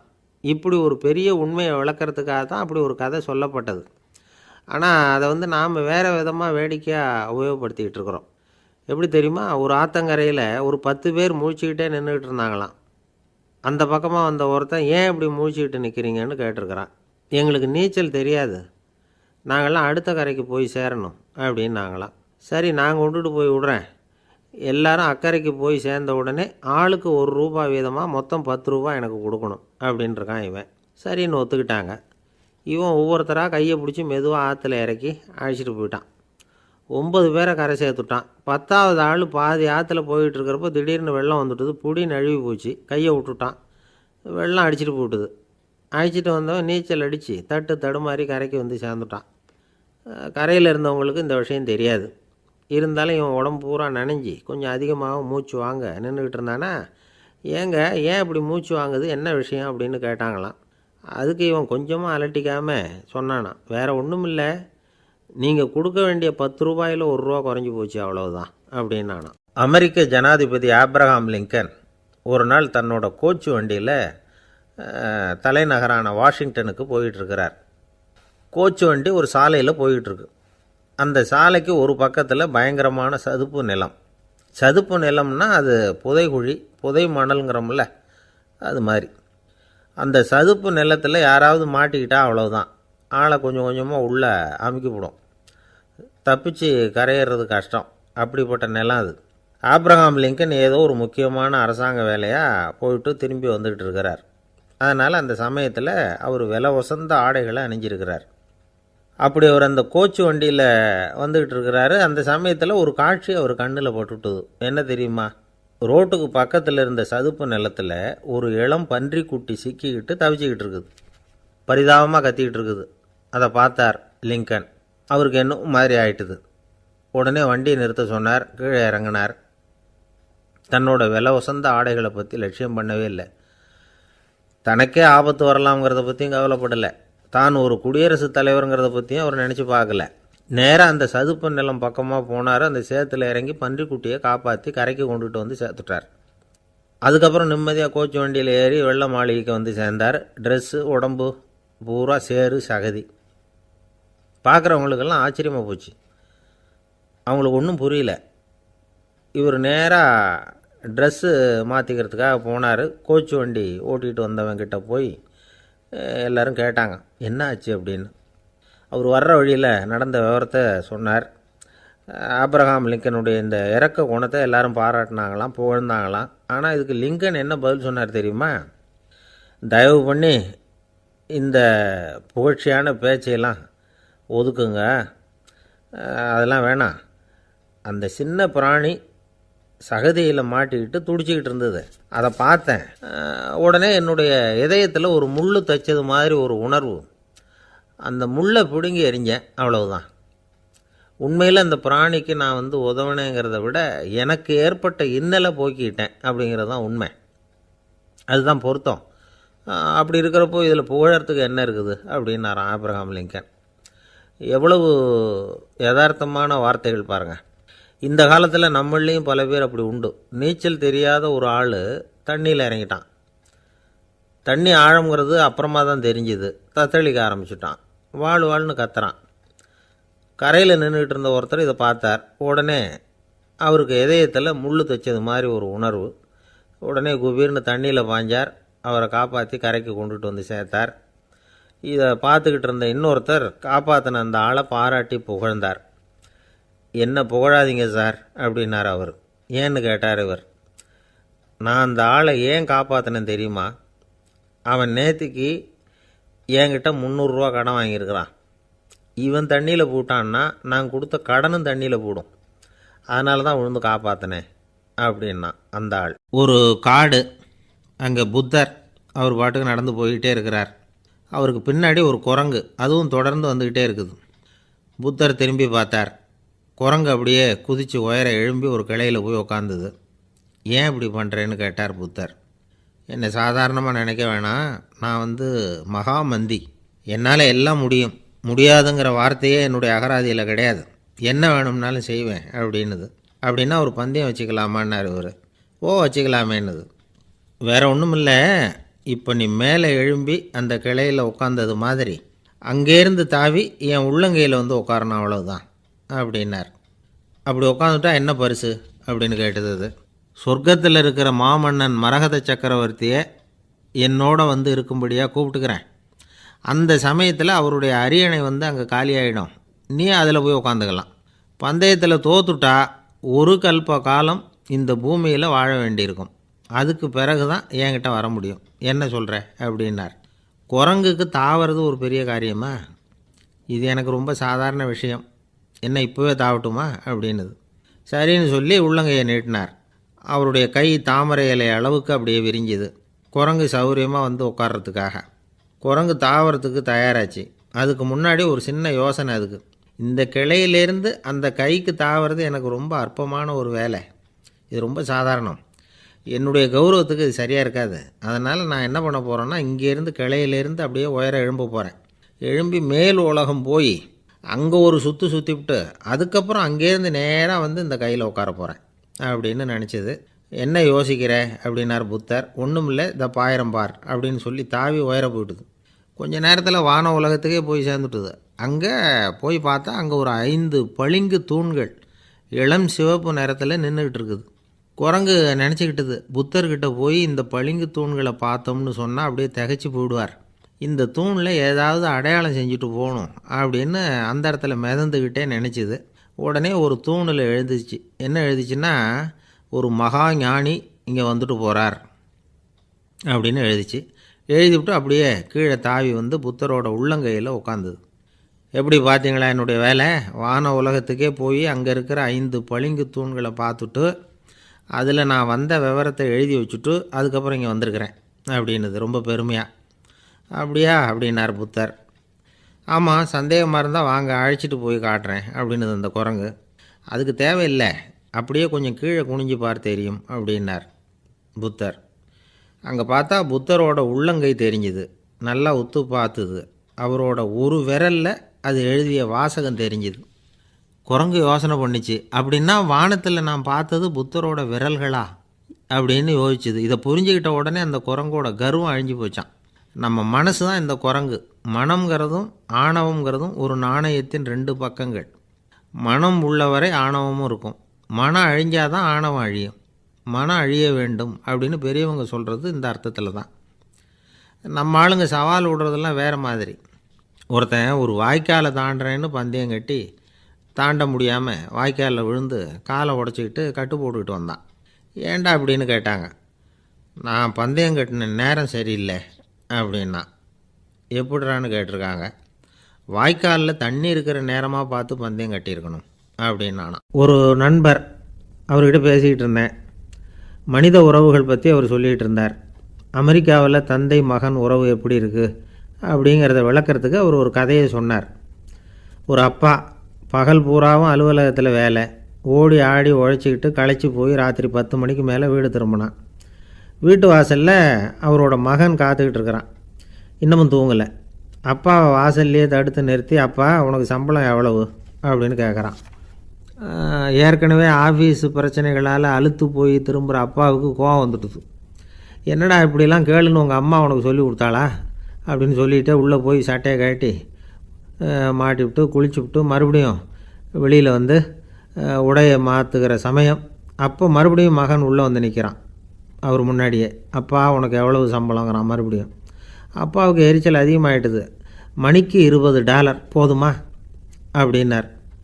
அப்படின்னா எனக்கு ஒரு $10 தர முடியுமான்னா மகன். இதுக்கு தான் என் சம்பளம் எவ்வளவுன்னு கேட்டியா?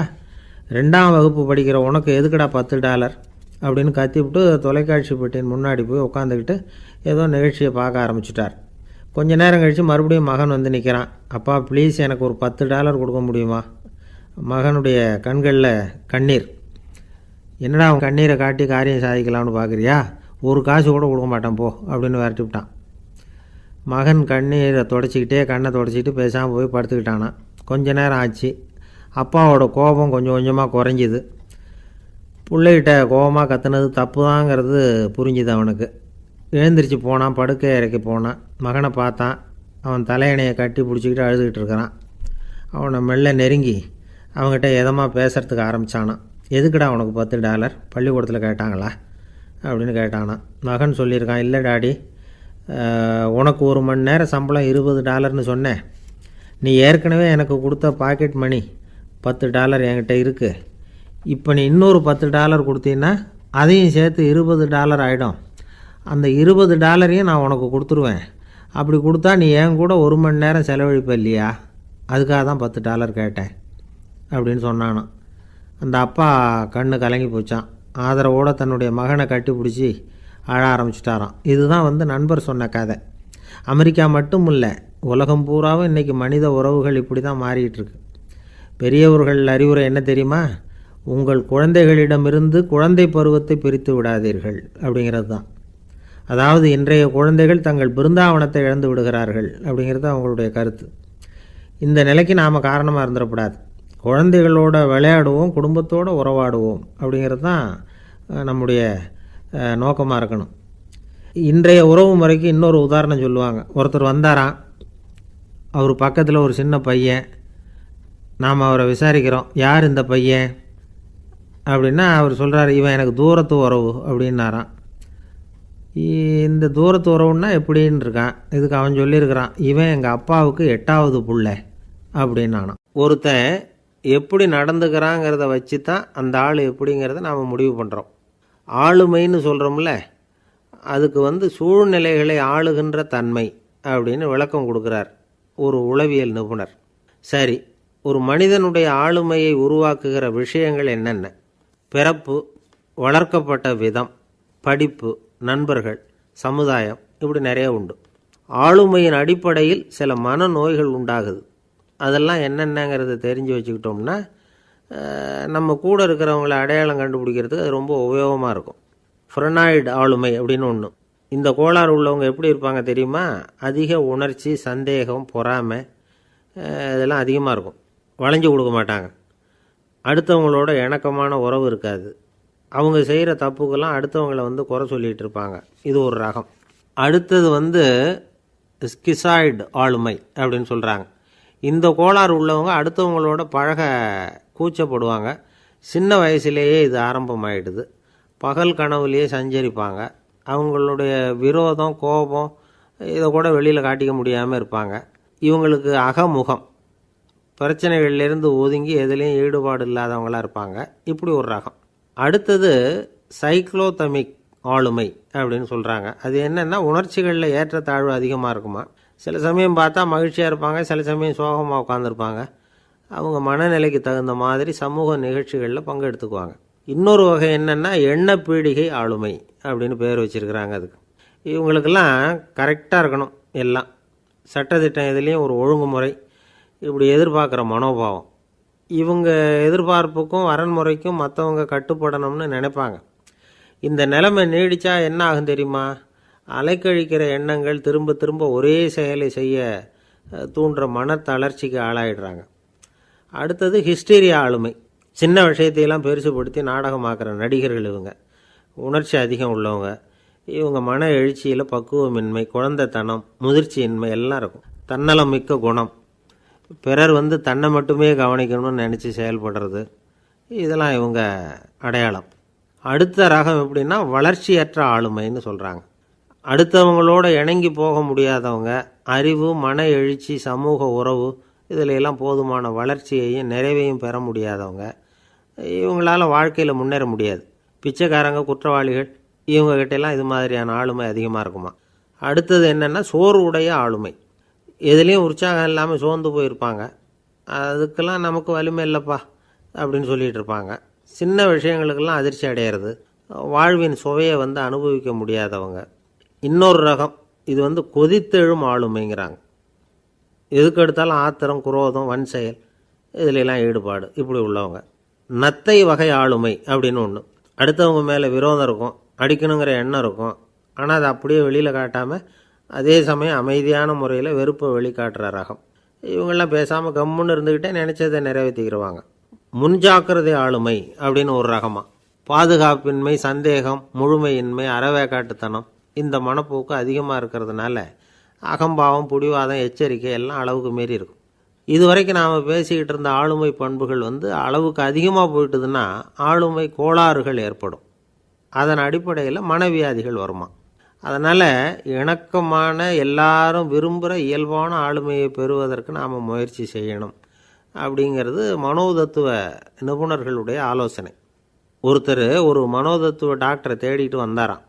டாக்டர், எனக்கு மனசில் ஏதோ வியாதி, ஆளுமை கோளாறு, அதாவது எனக்கு சீக்கிரமாக செத்து போனால் தேவையில்லைன்னு தோணுது அப்படின்னாராம். உடனே அந்த டாக்டர், சரி அப்படின்னா இங்கே இருங்க, நான் வைத்தியம் பார்க்குறேன் அப்படின்னாராம். என்னை விட யோக்கியம் இந்த உலகத்தில் வேறு யாரும் இல்லை சார் அப்படின்னார் ஒருத்தர். அவரை விட அயோக்கியன் வேறு யாரும் இருக்க முடியாதுங்கிற முடிவுக்கு கேட்டவங்க வந்துட்டாங்களாம். மனுஷனுக்கு இருக்கிற ஒரு மிகப்பெரிய குறையே தன்கிட்ட இருக்கிற குறை அவனுக்கு தெரியாமல் போகிறது தான். ஆனால் அடுத்தவங்ககிட்ட இருக்கிற குறை இவனுக்கு தெளிவாக தெரிஞ்சிடும். ஒரு ஒட்டகம் ஒரு கொக்கை பார்த்து ஒரு கேள்வி கேட்டு தான். என்ன கேள்வி தெரியுமா? உன் கழுத்து ஏன் இப்படி வளைஞ்சி போயிருக்குது அப்படின்னு கேட்டிருக்கு. இதுக்கு உடம்பே வளைச்சல். இது போய் கொக்கை கிண்டல் பண்ணுது. இன்றைக்கி மனித சுபாவமும் கிட்டத்தட்ட இப்படி தான் இருக்குது. இந்த உலகத்தில் குறையில்லாத மனிதர்கள் யாரும் கிடையாது, நாம் உள்பட அப்படிங்கிறத முதல்ல நாம் நல்லா புரிஞ்சுக்கணும். ஒரு ஊரில் ஒரு விற்பனை நிலையம் இருந்தது. செல்ல பிராணிகளை விற்பனை செய்கிற நிலையம் அது. நாய், கிளி, பூனை இப்படி நிறைய வச்சு விற்பனை பண்ணிகிட்டு இருக்கிறாங்க. நாய்க்குட்டி விற்பனை செய்கிற பகுதியில் ஒரு சிறுவன் நின்றுக்கிட்டு இருந்தான். விற்பனை செய்கிற ஆளுகிட்ட விலை கேட்டுக்கிட்டு இருந்தான். அதோ இருக்குதே அந்த நாய்க்குட்டி என்ன விலை அப்படின்னு கேட்டானா. 1000 ரூபா அப்படின்னாரான். சரி அது வேணாம், இது என்ன விலைன்றிருக்கான். 500 ரூபா அப்படின்னாரான். இந்த சின்ன பையன் கையில் வச்சுருந்தது வெறும் 50 ரூபா தான். அதனால் இதை விட குறைச்சலாக கிடைக்குமான்னு பார்த்துருக்கான். அந்த கடையில் ஒரு மூலையில் சரியாக கவனிக்கப்படாமல் ஒரு நாய்க்குட்டி படுத்து கிடந்தது. பாவமாக கத்திக்கிட்டு இருந்தது. அதை பார்த்ததுமே இவனுக்கு அது ரொம்ப பிடிச்சி போச்சு. உடனே அந்த கடைக்காரரை பார்த்து, அதுவும் அந்த மூலையில் படுத்து கிடக்குதே அந்த நாய்க்குட்டி என்ன விலை அப்படின்னு கேட்டிருக்கான். தம்பி, அது ஒரு கால் ஊனம், அதனால் அது உன்னோட குதித்து விளையாடவோ ஓடுறதோ அதால் முடியாத காரியம் அப்படின்ட்டுருக்கார் அவர். அது தெரிஞ்சுதாங்க கேட்குறேன், அதோட விலை என்ன அதை மட்டும் சொல்லுங்களேன் அப்படின்ட்டுருக்கான். தம்பி, இது கால் ஊனம் உள்ள ஒரு நாய். இதை போய் காசு கொடுத்து வாங்கிறதுக்கு யாராவது பிரியப்படுவாங்களா? இதை நான் உனக்கு இலவசமாகவே தர்றேன், எடுத்துகிட்டு போ அப்படின்னாரான். இதை கேட்டதும் அந்த சிறுவனுக்கு கோவம் வந்துட்டு தான். நீங்கள் ஒன்றும் சும்மா கொடுக்க வேணாம், இந்தாங்க 50 ரூபா, இதை வச்சுக்கிட்டு நாய்க்குட்டியை கொடுங்க அப்படின்ட்டுருக்கான். அவருக்கு ஒன்றும் புரியல, ஆச்சரியமாக இருந்தது. சரின்னு பணத்தை வாங்கிட்டு நாய்க்குட்டியை தூக்கி கொடுத்தார். அந்த சிறுவன் அந்த நாய்க்குட்டியை 2 கையாலையும் வாங்கினா, மார்போடு பிரியமாக சேர்த்து அணைச்சிக்கிட்டான். தெருவில் இறங்கி நடக்கிறான். அப்படி நடக்கும்பொழுது தான் பார்க்குறார், கடைக்காரர் ஆச்சரியமாக அவனை பார்க்குறார். அப்போ தான் அவருக்கு ஒரு விஷயம் புரியுது. அந்த சிறுவன் தெருவில் நாய்க்குட்டியை மார்போடு அணைச்சிக்கிட்டு விந்தி விந்தி நடந்து போய்கிட்டு இருக்கிறான். ஆமாம், அவனுக்கும் ஒரு கால் ஊனம். இந்த நாய்க்குட்டியை யாருமே வாங்க மாட்டாங்கன்னு நினச்சிக்கிட்டு இருந்தார். குறையுள்ள அதுக்கும் ஒரு எஜமானன் கிடச்சிட்டான். அதனால் ஊனம் ஒரு குறை இல்லை அப்படிங்கிற உண்மையை அந்த கடைக்காரர் புரிஞ்சுக்கிட்டாரான். நம்மால் ஒருத்தர் கொஞ்சம் வயசானவர், எழுந்திரிச்சு சரியாக நடக்க முடியாது, சாய்வு நாற்காலியிலேயே எப்பவும் உட்காந்துருப்பார். அவர் தனக்கு துணையாக ஒரு நாயை பக்கத்தில் வச்சுருந்தார். அதுவும் ரொம்ப வயசான ஒரு நாய், எழுந்திரிக்கவே சிரமப்படும், நடக்கவும் முடியாது. அவர் பக்கத்துலேயே இதுவும் சோர்ந்து போய் படுத்து கிடக்கும். அந்த பெரியவரை பார்க்க வந்த ஒருத்தர் கேட்டார், ஏங்க, ஒரு சின்ன பையனை உங்களுக்கு துணையாக வச்சுக்கப்படாதா? இந்த நாயை உங்களுக்கு பாதுகாப்பாக வச்சுருக்கிறீங்களே, உங்களுக்கு ஒரு ஆபத்துன்னா இது எப்படி உங்களுக்கு உதவ முடியும் அப்படின்னார். அப்போ அவர் சொன்னாராம், எனக்கு ஒரு ஆபத்துன்னா அந்த சமயத்தில் இந்த நாய் என்னை தனியாக விட்டுட்டு ஓடி போயிடாமல் இருக்கணும்ல, அதுக்காக தான் இதை நான் வச்சுருக்கிறேன் அப்படின்னாராம். பக்தின்னு சொல்கிறோம் இல்லையா, அது 3 வகைப்படும் அப்படிங்கிறார் ஒரு பெரியவர். அது என்ன 3 வகைன்னா, தெய்வ பக்தி, அடியார்கள் பக்தி, குரு பக்தி. அடியார் பக்தியை விட தெய்வ பக்தியை விட குரு பக்தி தான் ரொம்பவும் சிறந்ததுங்கிறார் அவர். தெய்வத்துக்கிட்ட செஞ்ச பாவம் குருநாதர்கிட்ட தீர்ந்துருமா, குருநாதர்கிட்ட செஞ்ச பாவம் தெய்வத்துக்கிட்ட போனாலும் தீராதான். இப்படி பெரியவங்கள்லாம் சொல்லி வச்சுருக்கிறாங்க. ஒரு காடு, அங்கே அயோத தௌமியர் அப்படின்னு ஒரு தபோதனர். அவர் பல மாணவர்களை ஒன்றா சேர்த்து ஒரு குருகுலம் நடத்திக்கிட்டு இருக்கிறார். பல தரப்பட்டவங்க, பல திறப்பட்டவங்க மாணவர்கள் அதில் சேர்ந்து படிச்சுக்கிட்டு இருக்கிறாங்க. பாஞ்சால ராஜகுமாரன் ஒருத்தனும் அந்த குருகுலத்தில் சேர்ந்து படிச்சுக்கிட்டு இருக்கிறான். அவன் பேர் ஆருணி. பெரிய இடத்து புள்ள, இருந்தாலும் படிப்பில் ரொம்ப கெட்டிக்காரனாக இருந்தான். அவன் தான் அங்கே முதல் மாணவன். ஒரு நாள் குருநாதர் அந்த அரசகுமாரனை கூப்பிட்டார். நம்ம குருகுலத்துக்கு சொந்தமான வயலில் தண்ணீர் பெருகி வெள்ளம் வந்து பயிரை வந்து அழிக்குதான். அதனால் நீ போய் மடையை அடைச்சிட்டு வந்துரு அப்படின்னார். அந்த அரசகுமாரன் உடனே புறப்பட்டான். குருநாதர் சொல்லிட்டார்ல, உடனே புறப்பட்டான். நான் பெரிய இடத்து பிள்ளையாச்சே, ராஜகுமாரனாச்சே, ரொம்ப செல்வாக்கோடு வளர்ந்தவனாச்சே, நான் போய் வயலில் இறங்கி வேலை செய்கிறதா அப்படின்னுலாம் அவன் நினைக்கல. குருநாதர் கட்டளையை நிறைவேற்ற வேண்டியது நம்ம கடமை அப்படின்னு நினச்சான். உடனே ஒரு மண்வெட்டியை தூக்கி தோளில் வச்சுக்கிட்டு புறப்பட்டு போயிட்டான். வயலுக்கு போனான். பார்த்தான், தண்ணி கரையை உடச்சிக்கிட்டு வயலுக்குள்ளே ஏகமாக பாஞ்சிக்கிட்டு இருக்குது. இவன் மண்வெட்டியால் களிமண்ணை புல்லோடு சேர்த்து புல் பற்ற மாதிரி வெட்டி வெட்டி போட்டான். இருந்தாலும் மடையை அடைக்க முடியல. தண்ணி அதை மீறி வந்துக்கிட்டே இருக்குது. தண்ணி வந்து வேகமாக வயலுக்குள்ளே போய்கிட்டே இருக்குது. போடுற பத்தையெல்லாம் கரைஞ்சி கரைஞ்சி போயிட்டுருக்கு. இருந்தாலும் இவன் தன்னுடைய முயற்சியை கைவிடலை. வெட்டி வெட்டி போட்டுக்கிட்டே இருக்கிறான். காலையில் அங்கே போனவன் சாயந்தரம் வரைக்கும் இப்படி செஞ்சுக்கிட்டு இருக்கிறான். உடம்பும் மனசும் ரொம்பவும் சோர்ந்து போச்சு. இருந்தாலும் குருநாதர் இட்ட கட்டளையை நிறைவேற்றாமல் இருக்கிறோமேங்கிற ஒரு குறை அவனுக்கு இருக்குது. குரு கட்டளையை நிறைவேற்றாத நான் வந்து இன்னமும் இருக்கணுமா அப்படின்னு யோசனை பண்ண ஆரம்பிச்சிட்டான். என்ன செய்யலாம்னு பார்த்தான். நம்ம குருநாதர் இட்ட பணிக்காக இந்த உடம்பையே தியாகம் பண்ணலாம் அப்படின்னு முடிவு பண்ணான். தண்ணி பாயுதில் அதுக்கு குறுக்க விழுந்து அப்படியே மடையை அடைச்சிக்கிட்டு அப்படியே படுத்துட்டான். இது மற்றவங்களுக்கு தெரியாது. அன்னைக்கு ராத்திரி ஒரு விளக்கு முன்னாடி உட்காந்து குருநாதர் பிள்ளைங்களுக்கு பாடம் சொல்லி கொடுத்துக்கிட்டு இருக்கிறார். வரிசையில் இருக்கக்கூடிய ராஜகுமாரனை காணலை. நம்ம ஆருணி எங்கே போனா அப்படின்னு சொல்லி மற்ற மாணவர்களை விசாரித்தார். இப்போ அவங்க சொன்னாங்க, சுவாமி அவன் காலையில் வயலுக்கு வந்து மடையை அடைக்கிறதுக்காக போனான், நீங்கள் தான் போக சொன்னீங்க, இன்னும் திரும்பி வரல அப்படின்னு அவர் பையன். குருநாதர் உடனே ஒரு தீவெட்டி எடுத்துக்கிட்டு மாணவர்களை அழைச்சிக்கிட்டு வயலுக்கு போனார். அங்கே போய் பார்த்தா ஆளை காணும். ஆருணி ஆருணின்னு சொல்லி சத்தம் போட்டு கூப்பிட்டு பார்க்குறார். நான் இங்கே இருக்கேன் குருநாதா அப்படின்னு காலுக்கு அடியிலேருந்து ஒரு சத்தம் வருது. குனிஞ்சு பார்த்தா அவன் மடையில் படுத்துருக்குறான். என்னப்பா இதுன்னார். காலையிலேருந்து இந்த மடையை அடைச்சி பார்த்தேன் சுவாமி, முடியல, அதனால் இப்படி குறுக்க படுத்துட்டேன். என்னை தாண்டறதுக்கு பயந்து போய் தண்ணியே தேங்கி நின்றுட்டுது அப்படின்னா. அவனுடைய குரு பக்தியையும் அவனை தாண்டறதுக்கு அஞ்சு நிற்கிற தண்ணி தேக்கத்தையும் பார்த்துட்டு எல்லாரும் ரொம்ப ஆச்சரியப்பட்டு போயிட்டாங்களாம். ஆருணி எழுந்திரிச்சு வா அப்படின்னு கூப்பிட்டாரான் குருநாதர். அவன் தண்ணீரை பொழந்துக்கிட்டு எழுந்திரிச்சு வந்தானான். அதனால் அவனுக்கு வந்து உத்தாலகன் அப்படின்னு ஒரு பேர். உத்தாலகன்னா தண்ணீரை பிளந்தவன் அர்த்தம். அந்த உத்தாலகன் மாதிரி இந்த காலத்து மாணவர்களுக்கும் குரு பக்தி வேணும் அப்படின்னு சொன்னோம் ஒரு பள்ளிக்கூடத்தில். உடனே நிறைய மாணவர்கள் எழுந்திரிச்சு நின்னாங்க. சார், நீங்கள் எங்களை வந்து இன்னமும் சரியாக புரிஞ்சுக்கலன்னு நினைக்கிறோம். அன்னைக்காவது ஒருத்தன் அப்படி இருந்தான், இன்றைக்கி ஏகப்பட்ட உத்தாலகர்கள் இருக்கிறோம். எங்கள் வாத்தியார் கட்டளை இட்டால் இப்போவே அது மாதிரி வயலுக்கு போய் மடையில் குறுக்கப்படுத்துக்கிறதுக்கு இந்த வகுப்பில் உள்ள அத்தனை பேரும் தயாராக இருக்கிறோம் அப்படின்னாங்க. அப்படியா அப்படின்னு சொல்லி கேட்டோம் ரொம்ப சந்தோஷமாக. ஒருத்தன் ரொம்ப அடக்கமாக எழுந்திரிச்சான். அப்புறம் சொன்னான், ஆமாம் சார், வகுப்பில் வந்து இவர் நடத்துகிற பாடத்தை கேட்டுக்கிட்டு இருக்கிறத விட பேசாமல் போய் மடையில் படுத்துடுறது ஒன்றும் கஷ்டமான காரியமாக இருக்காது, அதனால தான் எல்லோரும் அங்கே போகிறேன்னு சொல்கிறோம் அப்படிங்கிறான். ஒரு சீன தேசத்து அரசர் இருந்தார். அவருக்கு வயசாயிட்டுது. அவருக்கு அடுத்தபடியாக அவருடைய புள்ள பட்டத்துக்கு வரணும், ஆட்சி பொறுப்பை ஏற்றுக்கணும். ஒரு நல்ல தலைவனுக்கு இருக்க வேண்டிய பண்புகள்லாம் தன்னுடைய மகனுக்கு இருக்கணும்னு விரும்பினார் அந்த அரசர். அதனால் இளவரசனை பக்கத்தில் இருந்த ஒரு குரு கிட்ட அனுப்புனார். இளவரசன் அவர்கிட்ட போய் சேர்ந்தான். அந்த குரு என்ன பண்ணார் தெரியுமா? இவனை பார்த்து சொன்னார், இதை பாருப்பா, நீ என்ன பண்ணுற, இப்போவே பக்கத்தில் இருக்கிற காட்டுக்கு போ, நடு காட்டில் போய் ஒரு இடத்துல உட்காந்துக்கோ, அங்கே என்னென்ன சத்தம்லாம் உன் காதில் விழுதுன்னு கவனித்து கேளு, உன் காதில் விழுந்த ஓசைகள் என்னென்னங்கிறத என்கிட்ட வந்து சொல்லு, அதுதான் எனக்கு தெரியணும், உனக்கு வேலையும் அதுதான் அப்படின்னு சொல்லி அனுப்பி வச்சுட்டார். இளவரசன் காட்டுக்கு போனான். குரு சொன்னபடியே ஒரு இடத்துல உட்காந்து கவனித்து கேட்டான். அதுக்கப்புறம் குருக்கிட்ட திரும்பி வந்தான். என்னென்ன சத்தம்லாம் கேட்ட அப்படின்னு கேட்டார் குரு. குருவே, காட்டில் நான் பறவைகள் சத்தம்லாம் கேட்டேன், மிருகங்களின் ஓசையையும் கேட்டேன், இதை தவிர இடி மின்னல் மழை இதுகளோட சத்தத்தையும் கேட்டேன் அப்படின்னா. குரு யோசனை பண்ணார், நீ இன்னமும் சரியாக கேட்கல, அதனால் மறுபடியும் காட்டுக்கு போ, கொஞ்ச நாள் தங்கியிருந்து கேட்டுட்டு வா அப்படின்னார். இளவரசனுக்கு ஒன்றும் புரியல. இருந்தாலும் குருவின் கட்டளையாச்சே, மறுக்க முடியுமா? உடனே அவன் மறுபடியும் காட்டுக்கு போனான். ஒரு இடத்துல உட்காந்தான். கொஞ்ச நேரம் உன்னிப்பாக கவனித்து கேட்டான்.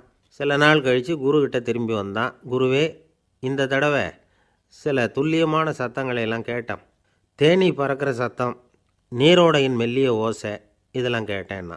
குரு சிரித்தார். நீ மறுபடியும் காட்டுக்கு போ, இன்னும் சில நாள் அங்கே இரு, முழுமையாக கவனமாக கேட்டுக்கிட்டு வா அப்படின்னு சொல்லி அனுப்பி வச்சுட்டார். இளவரசனுக்கு குழப்பம் அதிகமாயிட்டுது. ஒன்றுமே புரியல. மறுபடியும் காட்டுக்கு போனான். மௌனமாக ஒரு இடத்துல உட்காந்துட்டான். அப்படியே தியானத்தில் ஆழ்ந்துட்டான். சில நாளில் அவனுக்கு இதுவரை கேட்காத ஓசைகள்லாம் கேட்க ஆரம்பிச்சிட்டுது. இதைத்தான் நான் கேட்கணும்னு என்னுடைய குரு எதிர்பார்த்துருக்கிறாருங்கிறத புரிஞ்சுக்கிட்டான். உடனே குருக்கிட்ட ஓடனான். குருவே, இந்த தடவை காதுகளுக்கு கேட்க முடியாத சில ஓசைகளை கூட என்னால் உணர முடிஞ்சுது. பூ மலருகிற ஓசை, சூரியனால் பூமி சூடாகிறப்போ எழுகிற ஓசை, காலை பனித்துளியை இந்த புல்லுலாம் குடிக்கிற ஓசை, இது எல்லாம் என்னால் நல்லா கேட்க முடிஞ்சுது அப்படின்னா. குருவுக்கு இப்போ தான் திருப்தி ஏற்பட்டு தான். இளவரசனை பார்த்து சொன்னார், இதை பாருப்பா, இப்போ தான் நாட்டை ஆளுகிற தகுதி உனக்கு வந்திருக்குது அப்படின்னு சொல்லி அதுக்கு விளக்கமும் கொடுத்தாராம். எந்த அரசன் தன்னுடைய மக்களின் இதயம் பேசுகிற மௌன மொழியை, மௌன வார்த்தைகளை கேட்குறானோ அவன்தான் ஆள தகுதி உள்ளவன். எந்த அரசன் தன்னுடைய மக்களின் உணர்ச்சிகளை உண்மையாக உணர்றானோ அவன்தான் முதன்மையான அரசன். போலி வார்த்தைகளை மட்டும் கேட்டுட்டு பல மௌன ராகங்களை காதில் வாங்கிக்காதவன் அரசனே இல்லை. எந்த நாட்டில் எப்போ ஒரு அரசன் தன்னுடைய மக்களின் உணர்ச்சிகளை கேட்க மறுக்கிறானோ அன்னையிலேருந்தே அந்த நாடு அழிய தொடங்குது அப்படின்னு அர்த்தம். இதுதான் அந்த குரு இளவரசனுக்கு போதித்தது. வாயால் பேசுகிறத மட்டும் கேட்டு ஏமாறக்கூடாது, உணர்ச்சிகளையும் கேட்குறதுல தான் மனப்பக்குவம் உண்டாகும். மக்கள் உணர்ச்சிகளை புரிந்து கொள்ளாத அரசர்கள் நீடிச்சிருக்க முடியாது. அது மாதிரி நாடுகளில் அடிக்கடி குழப்பம் தான் உண்டாகும். அப்படி இருந்தால் அடிக்கடி ஆட்சி மாறிக்கிட்டு இருக்கும். அப்படிப்பட்ட ஒரு தேசம், அங்கே ஒரு சிறைச்சாலையில் 3 கைதிகள் பேசிக்கிட்டு இருந்தாங்க. ஒருத்தன் சொன்னான், நான் இந்த நாட்டு ராஜாவை எதிர்த்து பேசிக்கிட்டு இருந்தேன், அதனால் என்னை பிடிச்சி கொண்டாந்து இங்கே போட்டுவிட்டாங்க அப்படின்னா ஒருத்தன். இன்னொருத்தன் சொன்னான், நான் இந்த நாட்டு ராஜாவை ஆதரித்து பேசிக்கிட்டு இருந்தேன், அதனால் என்னை பிடிச்சி கொண்டாந்து இங்கே தள்ளிவிட்டாங்க அப்படின்னா. அது சரி, நீ என்ன தப்பு பண்ண அப்படின்னு சொல்லி 3வது ஆளை பார்த்து இவங்க கேட்டாங்க. அதுக்கு அந்த ஆள் சொல்கிறான், நான் தான் இந்த நாட்டு ராஜா அப்படின்னானா. எது ரொம்பவும் கஷ்டமான காரியம் அப்படின்னு கேட்டார் ஒருத்தர். ஒருத்தருக்கு ஒருத்தர் சண்டை போடாமல் இருக்கிறது தான் ரொம்ப கஷ்டமான காரியம் அப்படின்னு தோணுது. ஒரு நாட்டுக்கும் இன்னொரு நாட்டுக்கும் சண்டை, நாட்டுக்குள்ளேயே ஒரு குரூப்புக்கும் இன்னொரு குரூப்புக்கும் சண்டை. ஏன் சண்டை போட்டுக்கிறீங்கன்னு கேட்டு பாருங்கள். நாங்கள் சமாதானத்துக்காக தான் சண்டை போட்டுக்கிறோம் அப்படிம்பாங்க. வாழறதுக்காக பிறந்த மனுஷன் லட்சியத்துக்காக உயிரை விட தயார் அப்படின்னு சொல்லிகிட்டு இருப்பான். அப்படி உயிரை விடுறவங்கள நாமளும் பாராட்டுவோம். ஆனால் ஒன்றுமில்லாத விஷயங்களுக்கெல்லாம் சண்டை போடுறவங்களெல்லாம், அப்படிப்பட்டவங்களையும் சரி உயிரை விடுறவங்களையும் சரி என்னென்னு சொல்கிறது, யுத்தங்களாலேயும் சண்டைகளாலேயும் நாம் அடையிறது என்னங்கிறது ஒரு பக்கம் இருக்கட்டும், இழக்கிறது என்ன தெரியுமா? ஏராளமான உயிர்கள். ரத்தம் சிந்துறதுக்கு நான் தயார் அப்படின்னு மார்தட்டி சொல்லலாம். ஆனால் ரத்தம் சிந்தினா உயிர் காத்துக்கிட்டு இருக்க தயார் இல்லை. அதாவது உயிர் நமக்காக காத்துக்கிட்டு இருக்க தயார் இல்லை. இழக்கிற ரத்தத்தை ஈடுகட்டினா தான் உயிரை காப்பாற்ற முடியும். அதனால் இது சம்மந்தமாக ஆராய்ச்சி செய்கிற கட்டாயம் ஏற்பட்டு போச்சு. அதோட விளைவாக புதுசாக ஒன்றை கண்டுபிடிச்சிருக்கிறாங்க. அதுதான் செயற்கை ரத்த பொடி. இப்போ இந்த திடீர் சாம்பார் பொடி, திடீர் ரசப்பொடி, திடீர் காப்பி பொடி இப்படிலாம் சொல்கிறோம்ல, அது மாதிரி இது திடீர் ரத்த பொடி. இஸ்ரேல் ஒரு சின்ன நாடு, மக்கள் தொகை குறைச்சல், அதோட போர்கள் வேறு. அதனால் காயம்பட்டவங்களை காப்பாற்றியே தீர வேண்டிய கட்டாயம். காப்பாற்றணும்னா ரத்த இழப்பை தடுக்கணும். அப்படின்னா உடனடியாக புது ரத்தம் செலுத்தி ஆகணும். திடீர்னு ரத்தம் வேணும்னா எங்கே போகிறது? அதுவும் கிடைக்கிற ரத்தம் சேர்கிற குரூப்பாக இருக்கணும். ஒரு வேடிக்கை பார்த்தீங்களா, நான் வேறு குரூப்பு நீ வேறு குரூப்புன்னு இவன் சண்டை போடுறான். இதில் அடிபட்டவனுக்கு ரத்தம் கொடுக்க போனால் அதுலேயும் அது வேறு வேறு குரூப்பாக இருக்குது. அது ரத்தமும் வேறு வேறு குரூப்புன்னு சொல்லிகிட்டு இருக்குது. எந்த குரூப்பு ரத்தம் வேணும், அது உடனடியாக கிடைக்கலன்னா என்ன பண்ணுறது? இப்படிப்பட்ட கஷ்டம்லாம் நமக்கு வந்துடுது. இதுக்காக தான் விஞ்ஞானிகள் இந்த ரத்த பொடியை கண்டுபிடிச்சிருக்கிறாங்க. அதாவது ஒரு ஆள் அடிபட்டு போட்டான்னு வச்சுங்களேன், அவனுக்கு ரத்தம் கிடைக்கல, உடனே என்ன பண்ணலாம்? இந்த சுத்தப்படுத்தப்பட்ட தண்ணீரை கொஞ்சம் எடுத்துக்க வேண்டியது, அதில் இந்த ரத்த பொடியை கரைக்க வேண்டியது. இப்போ இந்த செயற்கை ரத்தம் தயாராகிட்டுது. இதை அந்த ஆள் உடம்புல ஏற்றி விட்ற வேண்டியது. இயற்கையாக நம்ம உடம்பில் இருக்கிற ரத்தம் என்னென்ன வேலை செய்யுதோ அதே வேலையை இதுவும் செய்யும். அதாவது ஆக்சிஜனை உடம்புல எல்லா இடத்துக்கும் எடுத்துகிட்டு போகுது. அந்த வேலையை இந்த செயற்கை ரத்தமும் செஞ்சுருது. ஆனால் ஒரு விஷயம், இந்த செயற்கை ரத்தம் ஒரு அவசரத்துக்கு தான் உபயோகப்படுத்தலாம், ஒரு முதல் உதவி மாதிரி. அதை அப்படியே நிரந்தரமாக விட்டுற முடியாது. பின்னாடி தேவையான குரூப்பு உண்மையான ரத்தம் கிடைச்ச உடனே அதை செலுத்திக்கணும். உண்மையான ரத்தத்தை 20லேருந்து 40 நாள் வரைக்கும் தான் பாதுகாக்க முடியும். அதுவும் குளிர்பதன பெட்டியில். அதுக்குள்ளே உபயோகப்படுத்தலைன்னா அது வீணாக போயிடும். இந்த ரத்த பொடி அப்படி இல்லை, எவ்வளோ நாள் வேணும்னாலும் அப்படியே வச்சுருக்கலாம். குளிர்பதன பெட்டியும் தேவையில்லை. ஆனால் ஒன்று, இது தண்ணியில் கலந்து செயற்கை ரத்தமாக ஆக்கிவிட்டா அதோட வலு 72 மணி நேரம் தான், அதாவது 3 நாள். அதுக்குள்ளே அந்த ஆசாமியை எங்கேயாவது ஆஸ்பத்திரிக்கு தூக்கிட்டு போய் உண்மையான ரத்தத்தை கொடுத்துடணும். சண்டையில் அடிபடுறவங்க, சாலை விபத்தில் அடிபடுறவங்க, இவங்களுக்கெல்லாம் அவசரத்துக்கு கை கொடுத்து உதவுறது இந்த செயற்கை ரத்த பொடி. அதுக்கப்புறம் நாம் கொடுக்குற ரத்தம் தான் அவங்கள காப்பாற்றணும்.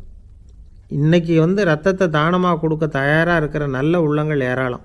எவ்வளவு ஆக்சிடெண்ட்டு, ஆப்ரேஷன், இதில் சம்மந்தப்பட்டவங்களை காப்பாற்றுறது நாம் தானமாக கொடுக்குற ரத்தம் தானே. ஒரு ஆக்சிடெண்ட்டு, ஒரு ஸ்கூட்டர் ஒரு ஆள் மேலே மோதி விட்டுது. பார்த்து வரக்கூடாதா அப்படின்னா அந்த ஆள், நீ தான் பார்த்து நடக்கணும், ஏன்னா 20 வருஷமாக நான் அந்த ஸ்கூட்டரை ஓட்டிகிட்டு இருக்கிறேன் அப்படின்னானா இவன். இதுக்கு அவன் சொன்னானா, நீ தான் பார்த்து ஓட்டணும், ஏன்னா 40 வருஷமாக நான் இப்படி நடந்துக்கிட்டு இருக்கிறேன் அப்படின்னானா. ஒரு ஊரில் ஒரு ராஜா இருந்தார். அவர் அடிக்கடி காட்டுக்கு வேட்டையாட போவார். சில நண்பர்களையும் கூட அழைச்சிக்கிட்டு போவார். காட்டுக்கு போனதும் ஆளுக்கு ஒரு பக்கமாக போய் வேட்டையாடுவாங்க. சாயந்தரமாக திரும்பி வருவாங்க. மறுநாள் அரண்மனையில் உட்காந்து ஒவ்வொருத்தரும் அவங்க அனுபவங்களை எல்லாம் சொல்லிக்குவாங்க. அவங்க வீரத்துக்கு தகுந்த மாதிரி பரிசை அந்த ராஜா கொடுப்பார். இது மாதிரி ஒரு தடவை எல்லோரும் வேட்டைக்கு போயிட்டு திரும்பி வந்ததும் உட்காந்து பேச ஆரம்பிச்சிருக்கிறாங்க. ஒருத்தன் சொன்னான், தன்னுடைய வீர தீர செயலை பற்றி அளக்க ஆரம்பிச்சிட்டான். ஏன்னா அதுக்கு பரிசு கிடைக்க போகுதில்ல, அதனால். அவன் என்ன சொன்னான் தெரியுமா? அரசே, நேற்றுக்கு காட்டில் என்னாச்சு தெரியுமா?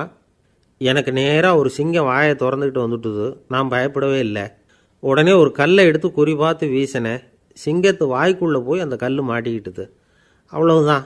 அந்த சிங்கம் என்னை பார்த்துட்டு பயந்துட்டு ஒரே ஓட்டமாக திரும்பி ஓடி போயிட்டுது அப்படின்னா. ஆஹா பலே அப்படின்னு எல்லாரும் கை தட்டினாங்க. 2வது ஆள் ஒருத்தன் எழுந்திரிச்சான். அவன் சொல்ல ஆரம்பித்தான், அரசே, நான் போன வழியில் 2 பெரிய மலைப்பாம்பு கிடந்தது. என்னை முழுங்கிறதுக்கு வந்தது. நான் என்ன பண்ணேன் தெரியுமா? அந்த 2 பாம்போட வாலையும் ஒன்றா சேர்த்து முடிச்சு போட்டுட்டேன். அவ்வளவுதான். அது அங்கே இழுக்க, இது இங்கே இழுக்க, முடிச்சு நல்லா இறுகி போட்டுது அப்படின்றான். ஆஹா அற்புதம்னு சொல்லி எல்லாரும் கை தட்டினாங்களாம். அடுத்தபடியாக 3வது ஆள் ஒருத்தன் வந்தான். அவன் சொல்ல ஆரம்பித்தான், மன்னா, நான் போன பாதையில் குறுக்க ஒரு ஆறு, அதில் இறங்கி குளித்தேன். யாரோ காலை பிடிச்சி இழுக்கிறது மாதிரி இருந்தது. திரும்பி பார்த்தா ஒரு பெரிய முதலை. நான் உடனே அப்படியே ஒரு துள்ளல் துள்ளி அது முதுகில் போய் உக்காந்துக்கிட்டேன். அதை அப்படியே கரைக்கு நீந்த வச்சேன். கரைக்கு சேர்ந்ததும் அப்படியே ஒரே துள்ளி குதித்து கரைக்கு வந்துட்டேன் அப்படின்றான். அவன் தன்னுடைய வீரத்தை அப்படி சொல்லியிருக்கான். அடடா எப்பேற்பட்ட வீரம் அப்படின்னு எல்லாரும் கை தட்டினாங்களாம். 4வது ஆள் எழுந்திரிச்சான். மன்னா, நான் போன இடத்துல ஒரு கரடி என்னை துரத்த ஆரம்பிச்சுட்டுது. நான் ஒரு மலை உச்சிக்கு வந்துட்டேன். அதுக்கப்புறம் ஒரு அடி எடுத்து வச்சாலும் அதில் பாதாளத்தில் விழ வேண்டியது தான். அந்த நேரம் பார்த்து ஒரு பெரிய ராட்சச கழுகு அந்த பக்கமாக பறந்து வந்தது. நான் உடனே அப்படியே உயர எழும்பி அந்த கழுகோட காலை பிடிச்சிக்கிட்டேன். அப்படியே தொங்கிக்கிட்டே வந்தேன். ஒரு நல்ல இடம் வந்ததும் தொப்புன்னு கீழே குதித்து நடந்து வந்துட்டேன்னா. இதுக்கும் எல்லோரும் கை தட்டுறாங்க. கடைசியாக ஒரு ஆள் எழுந்திரிச்சான். அரசே, நான் போன வழியில் ஒரு பெரிய யானை குறுக்க வந்தது. பயங்கரமாக சத்தம் போட்டுக்கிட்டே வந்தது. நான் பயந்து ஓடலை. உடனே என்ன பண்ணேன் தெரியுமா? அந்த யானையோட வாலை பிடிச்சி தூக்கினேன். தலைக்கு மேலே தூக்கி கரன்னு சுற்றினேன். வேகமாக சுற்றி வீசி எறிஞ்சேன். அவ்வளவுதான். அதே ஸ்பீடில் அந்த யானை மேலே போக ஆரம்பிச்சுட்டுது. இன்னும் கூட அது போய்கிட்டே தான் இருக்குது, கீழே விழவே இல்லைன்னா. இதை கேட்டதும் ராஜாவுக்கு கோபம் வந்துட்டுது. என்ன முட்டாள்னு நினச்சிக்கிட்டு பேசுகிறியா? யானையை நீ வாலை பிடிச்சி தூக்குன, அதை நான் நம்பணுமா அப்படின்னார். உடனே இவன் பணிவாக பதில் சொன்னான். அரசே, ஒரு சிங்கத்து வாயில் கல் மாட்டிக்கிட்டதை நம்புறீங்க, மலைப்பாம்பு வாலை பிடிச்சி முடிச்சு போட்டதை நம்புறீங்க, முதல்ல முதுகில் சவாரி பண்ணதையும் நம்புறீங்க, கழுகு காலை பிடிச்சிக்கிட்டு பறக்கிறதையும் நம்புறீங்க. அப்படி நம்புறப்போ நான் சொன்னதை மட்டும் நம்பக்கூடாதா அப்படின்னு கேட்டானான். பொய் சொன்னவங்கெல்லாம் தலையை தொங்க போட்டுக்கிட்டாங்களாம். ராஜா அவங்கள பார்த்து சொன்னாராம், நீங்கள் எல்லாரும் என்னை முட்டாளாக்கியிருக்குறீங்க. கடைசியாக பேசின இவன் தான் எனக்கு உண்மை எது பொய் எதுங்கிறத புரிய வச்சிருக்கிறான். இவன் தான் உண்மையான தைரியசாலி அப்படின்னு சொல்லி அவனுக்கே பரிசெல்லாம் கொடுத்து பாராட்டினாராம். இப்படி ஒரு கதை. உண்மையை நிலைநாட்டுகிறவன் தான் உண்மையான வீரன் அப்படிங்கிறத இதிலிருந்து நாம் புரிஞ்சுக்கணும். இந்த காலத்துல எல்லாம் பொய் சொன்னால் தான் பிழைக்க முடியுங்கிறது ஒரு சில பேரோட நம்பிக்கை. ஒரு அப்பாவுக்கு தன் மகனுக்கு பொய் சொல்ல தெரியலையேங்கிற கவலை. பொய் சொன்னால் தான் இந்த உலகத்தில் பிழைக்கலாம், ஆனால் இவனுக்கு அது தெரியலையே, அதனால் இவனை அழைச்சிட்டு போய் நடுக்கடலில் விட்டுட்டு வந்துடுவோம் அப்படின்னு அழைச்சிட்டு புறப்பட்டான். கடற்கரைக்கு போனான். மகனுக்கு சந்தேகம். எங்கேப்பா என்னை அழைச்சிட்டு போகிறேன்னு கேட்டிருக்கான். கடலில் மீன் பிடிக்க கற்றுக் கொடுக்க போகிறேன் உனக்கு அப்படின்னானா. நான் ஏற்கனவே மீன் பிடிச்சிட்டேனேன்னானா இவன் மகன். எங்கே அதுன்னு கேட்டிருக்கான். அப்பங்காரன். சுட்டு சாப்பிட்டுட்டேன்ருக்கான் புள்ள. அப்பங்காரன் பார்த்தான். சரி நம்ம புள்ள பொழைச்சிக்கோ அப்படின்னு சொல்லி திருப்பி அழைச்சிட்டு வந்துட்டானா. துருக்மேனியாவில் அஷ்காபாத் அப்படின்னு ஒரு நகரத்தில் ஒரு புவியியல் விஞ்ஞானி இருந்தார். அவர் ஒரு நாய்க்குட்டி வளர்த்தார். ஒரு நாள் முன்னிரவு நேரம் ஒரு மேஜைக்கு முன்னாடி உட்காந்து அந்த விஞ்ஞானி ஏதோ கணக்கு போட்டுக்கிட்டு இருக்கிறார். அவருக்கு ஒரு சின்ன பெண் குழந்தை, அது தொட்டிலில் தூங்கிட்டு இருக்குது. அந்த நாய்க்குட்டியும் ஒரு மூலையில் படுத்து அது பாட்டுக்கு தூங்கிட்டு இருந்தது. ஒரே அமைதி. அந்த நேரத்தில் திடீர்னு அந்த நாய்க்குட்டி துள்ளி எழுந்திரிச்சிது. நேராக குழந்தைகிட்ட ஓடிச்சு. அந்த குழந்தைய அது போட்டிருந்த ட்ரெஸ்ஸோடு சேர்த்து கவ்வி தூக்குச்சு. தூக்கிக்கிட்டு வாசல் பக்கம் ஓடிச்சு. நாய்க்குட்டி குழந்தைய கவ்வி தூக்க முடியுமாங்கிற சந்தேகம் உங்களுக்கு இல்லையா? நீங்கள் நம்ம ஊர் நாய்க்குட்டியவே பார்த்து பழக்கப்பட்டிருக்கீங்க, அதனால் நம்புறதுக்கு சிரமமாக இருக்கும். அந்த ஊர்லெலாம் அது ரொம்ப ஸ்ட்ராங்காக இருக்கும், ஒரு ஏதோ கண்ணுக்குட்டி மாதிரி இருக்கும். விஞ்ஞானி அதை பார்த்துட்டார். உடனே அந்த நாய்க்கு வெறி பிடிச்சிட்டுதுன்னு முடிவு பண்ணிவிட்டு தன்னோட கை துப்பாக்கி எடுத்துக்கிட்டு ஓடி வந்தார். அவர் வெளியில் நாய்க்குட்டி எங்கே அப்படின்னு பார்த்து தேடுறார். அந்த நேரத்தில் அந்த வீடு இடிஞ்சு விழுது. காரணம் பூமி அதிர்ச்சி.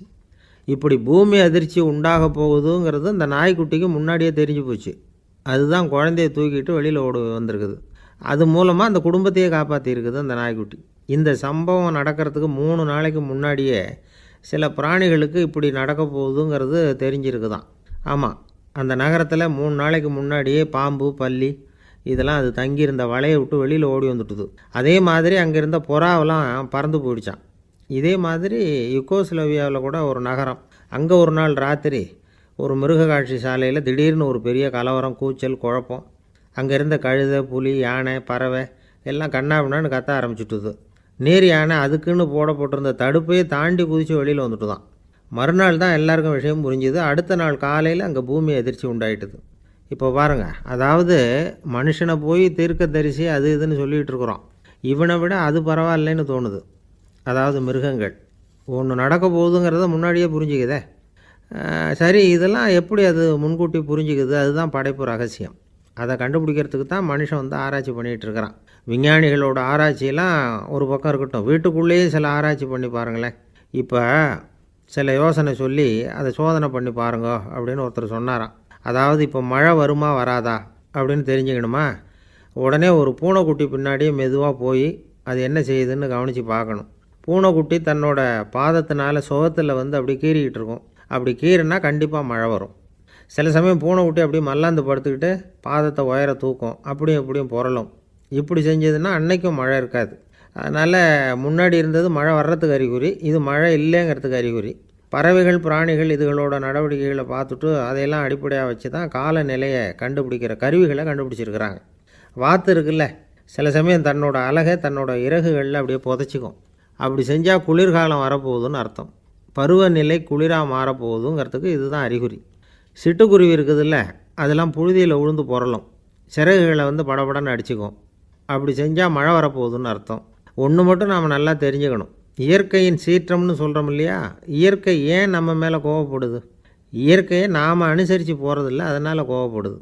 காடுகளை அழிக்கப்படாது, விலங்குகளை கொல்லக்கூடாது, இயற்கை ஏற்படுத்தி வச்சுருக்கிற சமநிலையை கெடுக்கக்கூடாது.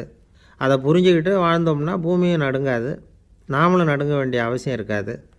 ஒருத்தர் இருந்தார், சாராய கடைக்கு போனாராம், நிறைய சாப்பிட்டார். அப்புறம் சொன்னார், இது ரொம்ப அற்புதமான சரக்கு போல் இருக்குது, உள்ளே போன உடனே இந்த பூமியே நடுங்கிறது மாதிரி இருக்குது எனக்கு அப்படின்னாராம். இதுக்கு கடைக்காரர் சொல்லியிருக்கார், நீங்கள் சாப்பிட்டது வெறும் பச்சை தண்ணி தாங்க, இப்போ ஏற்பட்டிருக்கிறது நிஜம் பூமி அதிர்ச்சி அப்படின்னாராம். ஒரு ஊரில் ஒரு இளைஞன் இருந்தான்.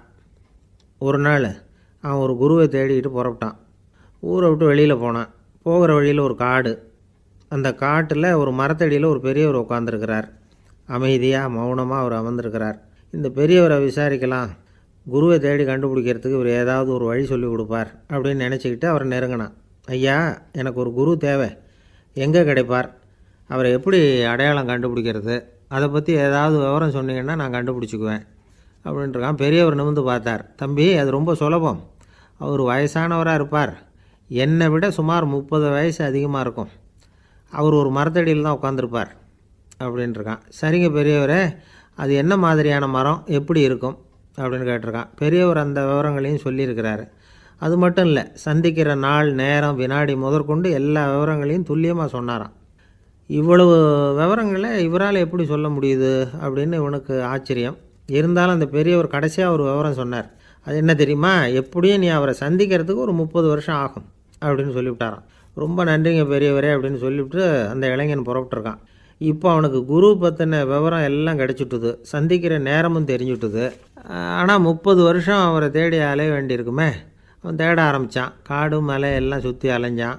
பல வருஷங்கள் தேடினான், அழுத்து போயிட்டான். கடைசியில் அவனுக்கும் வயசாகிட்டுது. கடைசியில் தன்னுடைய சொந்த ஊருக்கே திரும்பி போய்கிட்டு இருந்தான். அங்கே ஒரு மரத்தடியில் அவன் தேடிக்கிட்டு இருந்த குருநாதர் கிடைச்சார். யார் அவருன்னா, 30 வருஷத்துக்கு முன்னாடி வழி சொல்லி கொடுத்தாருல அதே பெரியவர். அவருக்கு இப்போ 30 வயசு அதிகமாக இருந்தது. அதே மரம், அன்னைக்கு பெரியவர் சொன்ன அடையாளம் இப்போ பொருத்தமாக இருந்தது. இப்போ அந்த பெரியவர் சொன்னார், சரியாக வந்து சேர்ந்துட்டேன், வா, உனக்காக தான் நான் இவ்வளவு காலமும் காத்துக்கிட்டு இருந்தேன் அப்படின்னாராம். என்ன சொல்கிறீங்கன்றிருக்கான். 30 வருஷத்துக்கு முன்னாடி என்கிட்ட வந்தியே, அப்போவே என் காலம் வந்து முடிஞ்சு போயிருந்தது. அப்போவே என்ன உனக்கு அடையாளம் தெரியல, அதனால் இவ்வளவு காலம் உனக்காக காத்துட்ருக்கும்படி ஆகிட்டுது அப்படின்னாராம். ஐயா, அப்போவே நீங்கள் சொல்லியிருக்கலாமே, இதுதான் 30 வருஷம் கழித்து நீ சந்திக்க போகிற இடம், நான் தான் உன்னுடைய குரு அப்படின்னு சொல்லியிருக்கலாமே அப்படின்ட்டுருக்கான். அந்த பெரியவர் சிரிச்சுக்கிட்டே இதுக்கு பதில் சொன்னாராம். நான் எவ்வளவோ விவரமாக தான் சொன்னேன், நீ சரியாக புரிஞ்சிக்கல. காரணம், அப்போது நீ போதுமான அளவுக்கு பக்குவம் பெற்றிருக்கவில்லை, அதனால் புரியும் சக்தி இல்லாமல் போயிட்டுது. அப்போது 30 ஆண்டு காலம் நீ அலைஞ்சி தெரிஞ்சிருக்கிற, அது காரணமாக இப்போ உனக்கு அந்த பக்குவம் வந்துட்டுது, அதனால தான் அடையாளம் காண முடிஞ்சுது, நானே உன்னுடைய குரு அப்படின்னாராம். இதிலேருந்து என்ன தெரியுதுன்னா, ஆன்மீகத்தில் மாணவனாக சேர்றதுக்கு கூட ஒரு பக்குவத்தன்மை தேவைப்படுது.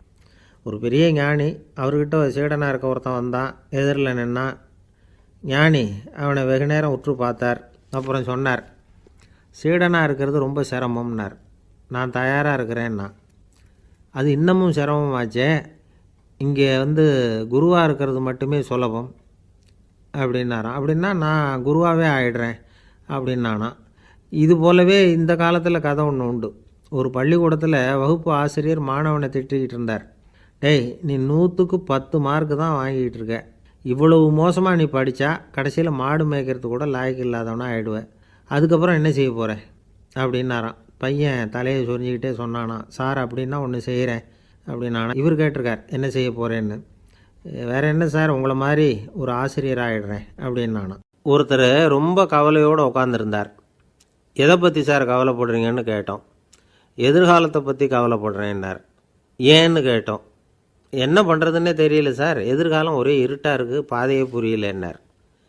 இன்றைக்கி நம்ம இளைஞர்கள் பல பேருக்கு எதிர்காலம் இருட்டாக தான் தெரியுது. அவங்கெல்லாம் இந்த கதையை கொஞ்சம் கேட்கணும். ஒரு மலை அடிவாரத்தில் ஒரு சின்ன கிராமம். அந்த மலை ரொம்ப உயரமானது, அடர்த்தியாக செடி கொடிகள் மரங்கள் அதில் மண்டி கிடக்குது. பகல் வேளையில் இருட்டாக தான் இருக்கும், அவ்வளோ அடர்த்தி. அந்த மலை உச்சியில் ஒரு கோவில். நாள் ராத்திரியே புறப்பட்டால் தான் காலையில் அந்த கோவிலுக்கு போய் சேர முடியும். கிராமத்து இளைஞன் ஒருத்தன் அந்த மலை உச்சிக்கு போக வேண்டியிருந்தது. கையில் ஒரு விளக்கை எடுத்துக்கிட்டு நாள் ராத்திரியே புறப்பட்டான். புறப்பட்டு போனவன் கிராமத்து எல்லையிலேயே நின்றுட்டான். ஏன் தெரியுமா?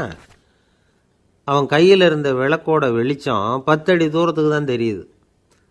அது வரைக்கும் தான் பாதை தெளிவாக இருக்குது. அதுக்கு அப்பாலெல்லாம் ஒரே இருட்டாக இருக்குது, பாதை புரியல. இவன் யோசனை பண்ணி பார்த்தான். மனசுக்குள்ளே ஒரு சந்தேகம்.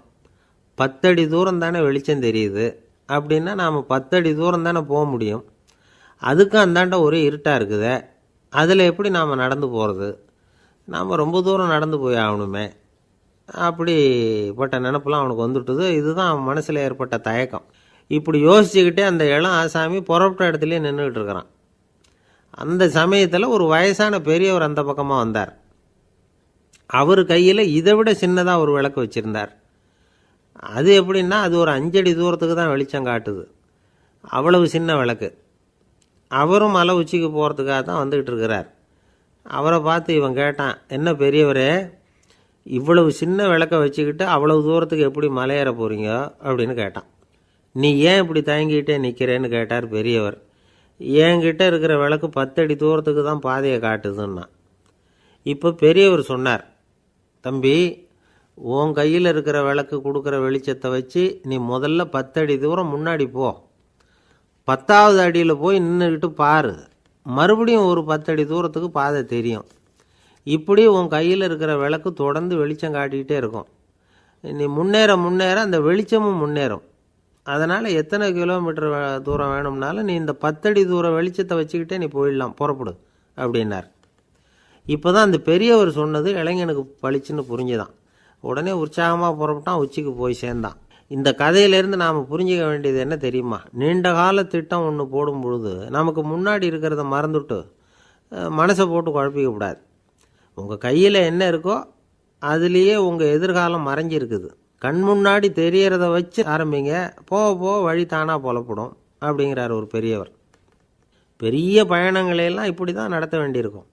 ஒவ்வொரு அடியாக எடுத்து வச்சா ஓடி போய் சேர்ந்து விடலாம். மலைச்சி போய் நின்றுட்டா நின்றுக்கிட்டே இருக்க வேண்டியது தான். நம்ம ஆள்லாம் ரொம்ப மோசமாக இருக்கிறாங்க. ஒருத்தன் அப்படி தான் நீண்ட தூர பிரயாணம் ஒன்று புறப்பட்டான். ரயில் போய்கிட்டே இருந்தது.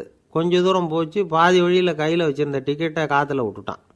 ஐயோ, என் டிக்கெட்டு போயிட்டுதே அப்படின்னு கத்த ஆரம்பிச்சிட்டான். பக்கத்தில் இருந்த பெரியவர் அவனை பார்த்து பரிதாபப்பட்டு, கவலைப்படாத தம்பி, போனால் போகுது, வேறு டிக்கெட் வாங்கிக்கலாம் அப்படின்னு ஆறுதல் சொன்னார். அதுக்கு அவன் சொல்கிறான், சார், நான் அதுக்காக அழலை, அந்த டிக்கெட்டு கிடைச்சா தானே நான் எந்த ஊருக்கு போகணுங்கிறது எனக்கு தெரியும் அப்படிங்கிறான். அன்பாக இருக்கணும்னு அநேக பெரியவங்க சொல்லியிருக்கிறாங்க. நாமளும் அதை கேட்டுவிட்டு அன்பு காட்டுறதுக்கு தயாராக தான் இருக்கிறோம். அதை வாங்கிறதுக்கு தான் ஆளை காணும். இருந்தாலும் அன்பில் எத்தனையோ வகை உண்டு. அதை சரியாக புரிஞ்சுக்கிட்டு அதுக்கப்புறம் அன்பு காட்ட ஆரம்பிக்கணும். வகையை புரிஞ்சிக்காமல் அன்பு காட்டினா வம்பில் மாட்டிக்க வேண்டியது தான். அன்புன்னா சாதாரணமாக நினச்சி விடாதீங்க. அதில் எவ்வளோ விதம் தெரியுமா? இரக்கம், கருணை, காருண்யம், பந்துத்துவம், பட்சம், பாசம், நேசம், விசுவாசம், அபிமானம், காதல், பக்தி, இப்படி பல விதமாக அதை பற்றி சொல்லி வச்சுருக்கிறாங்க பெரியவங்க. இந்த வார்த்தைகள்லாம் நாம் கேள்விப்பட்டது தான்.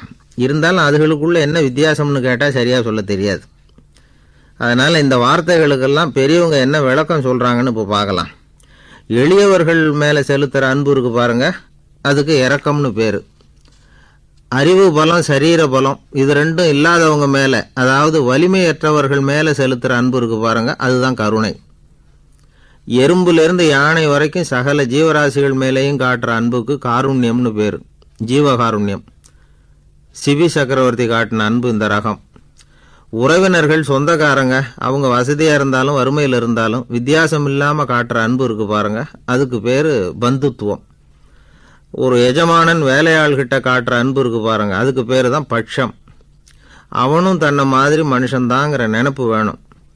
ஒரு தாய் தன்னுடைய குழந்தை மேலே, ஒரு குழந்தை தன்னுடைய தாய் மேலே செலுத்துகிற அன்புக்கு பாசம்னு பேர். ஈருடல் ஓர் உயிர்னு நினைக்கிறது இது. ராமரும் கௌசலையும் இதுக்கு உதாரணம். தம்மை ஒத்த நண்பர்கள்கிட்ட செலுத்துகிற அன்புக்கு நேசம்னு பேர்.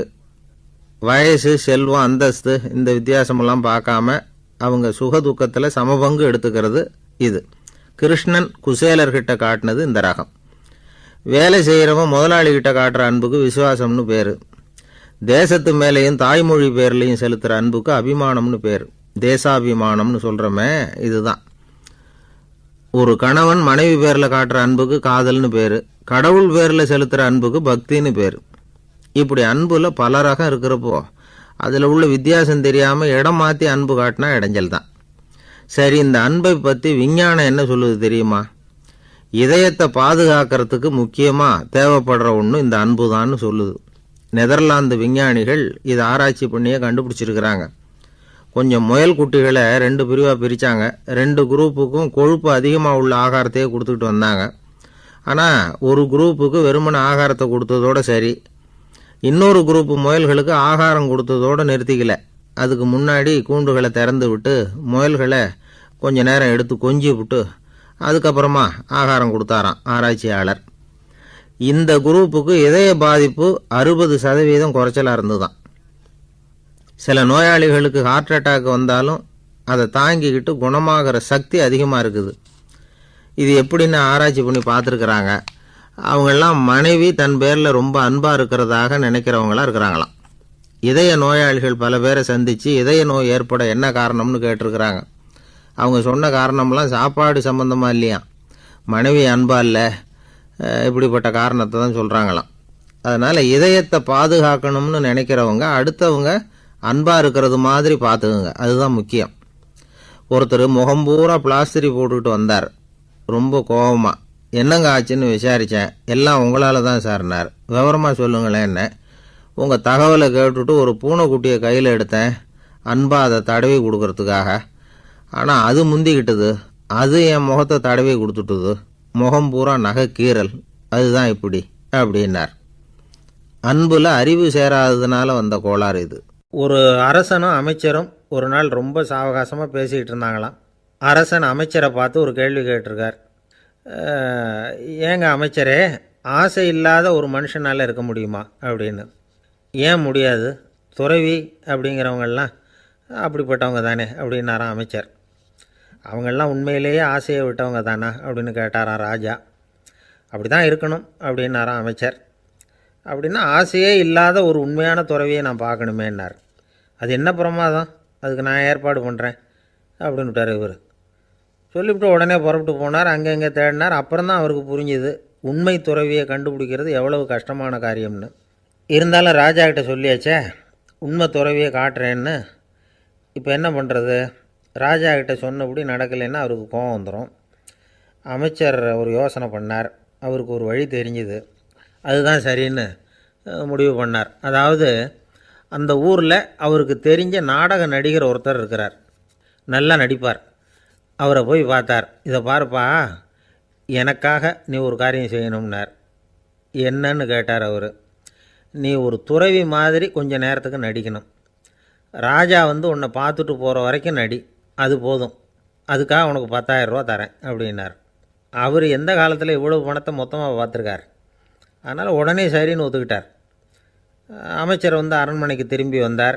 என்ன அமைச்சரே, இன்னுமா ஒரு உண்மையான துறவி கிடைக்கலன்னார். உண்மையான துறவி ஒருத்தரை இப்போ தான் கொஞ்ச நேரத்துக்கு முன்னாடி பார்த்து பேசிவிட்டு வர்றேன். அவர் நம்ம ஊருக்கு வெளியில் குளத்தங்கரையில் உள்ள ஒரு ஆலமரத்துக்கு அடியில் உட்காந்துருக்கிறார் அப்படின்னார் இவர். அப்படின்னா உடனே புறப்படுங்க அப்படின்னார் ராஜா. பரிவாரங்களோடு புறப்பட்டார்.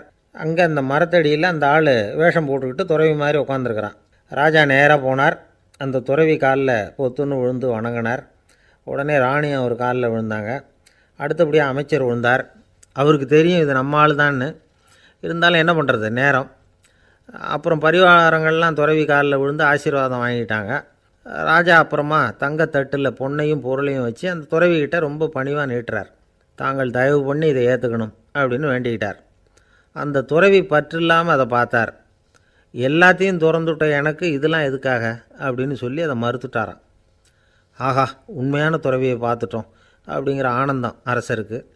ரொம்ப நிம்மதியாக திருப்தியாக திரும்பி வந்தார் அரண்மனைக்கு. அதுக்கப்புறம் அமைச்சர் யாருக்கும் தெரியாமல் அந்த துறவிகிட்ட ஓடினார். சொன்ன பிரகாரம் பணத்தை நீட்டினார். இந்தாப்பா, நான் உங்ககிட்ட சொன்னபடி 10,000 ரூபா பணம் எடுத்துக்கோ அப்படின்னார். அந்த ஆள் ராஜா கிட்ட சொன்னது மாதிரியே எல்லாத்தையும் திறந்துவிட்ட எனக்கு இதெல்லாம் எதுக்காக வேணாம் அப்படின்னு விட்டாராம். நடித்த வரைக்கும் போதும்ப்பா, இனிமேல் இந்த நாடக வசனம்லாம் வேணாம், வேஷத்தை கலைச்சிரு, பணத்தை வாங்கிக்கோன்னார். இல்லைங்க, இது வேஷம் இல்லை, இது வசனமும் இல்லை, இது உண்மை. கொஞ்ச நேரம் துறவி மாதிரி நடித்ததுக்கே இந்த தேசத்து ராஜா, ராணி, அமைச்சர், பரிவாரங்கள் எல்லாம் என் காலில் விழுந்து வணங்குறாங்க. அப்படின்னா உண்மையான துறவியாக இருக்கிறது எவ்வளவு பெருமையான விஷயம். நான் உண்மையான துறவியாக ஆக போகிறேன், அப்படி முடிவும் பண்ணிட்டேன் அப்படின்னார் அந்த நடிகர். வேஷம் கூட எப்படிப்பட்ட விளைவுகளை உண்டு பண்ணுது பார்த்தீங்களா. நம்மால் ஒருத்தன் ரொம்ப வசதியாக தான் இருந்தான். ஒரு நாள் அவன் சொத்து பூரா திருட்டு போயிட்டுது. அதுக்கப்புறம் இவன் துறவி மாதிரி ஆகிட்டான். ஊர் ஊராக சுற்றினான். ஒரு குருநாதரை தேடி கண்டுபிடிச்சான். அவர்கிட்ட சீடனாக சேர்ந்துக்கிட்டான். அவனை பார்த்து ஒருத்தர் கேட்டார், நீ உண்மையான சீடன் தானான்னு. இல்லைங்க, சீடன் மாதிரி நடிச்சுக்கிட்டு இருக்கிறேன் அப்படின்னா. அது குரு துரோகம் இல்லையா அப்படின்னு கேட்டார்.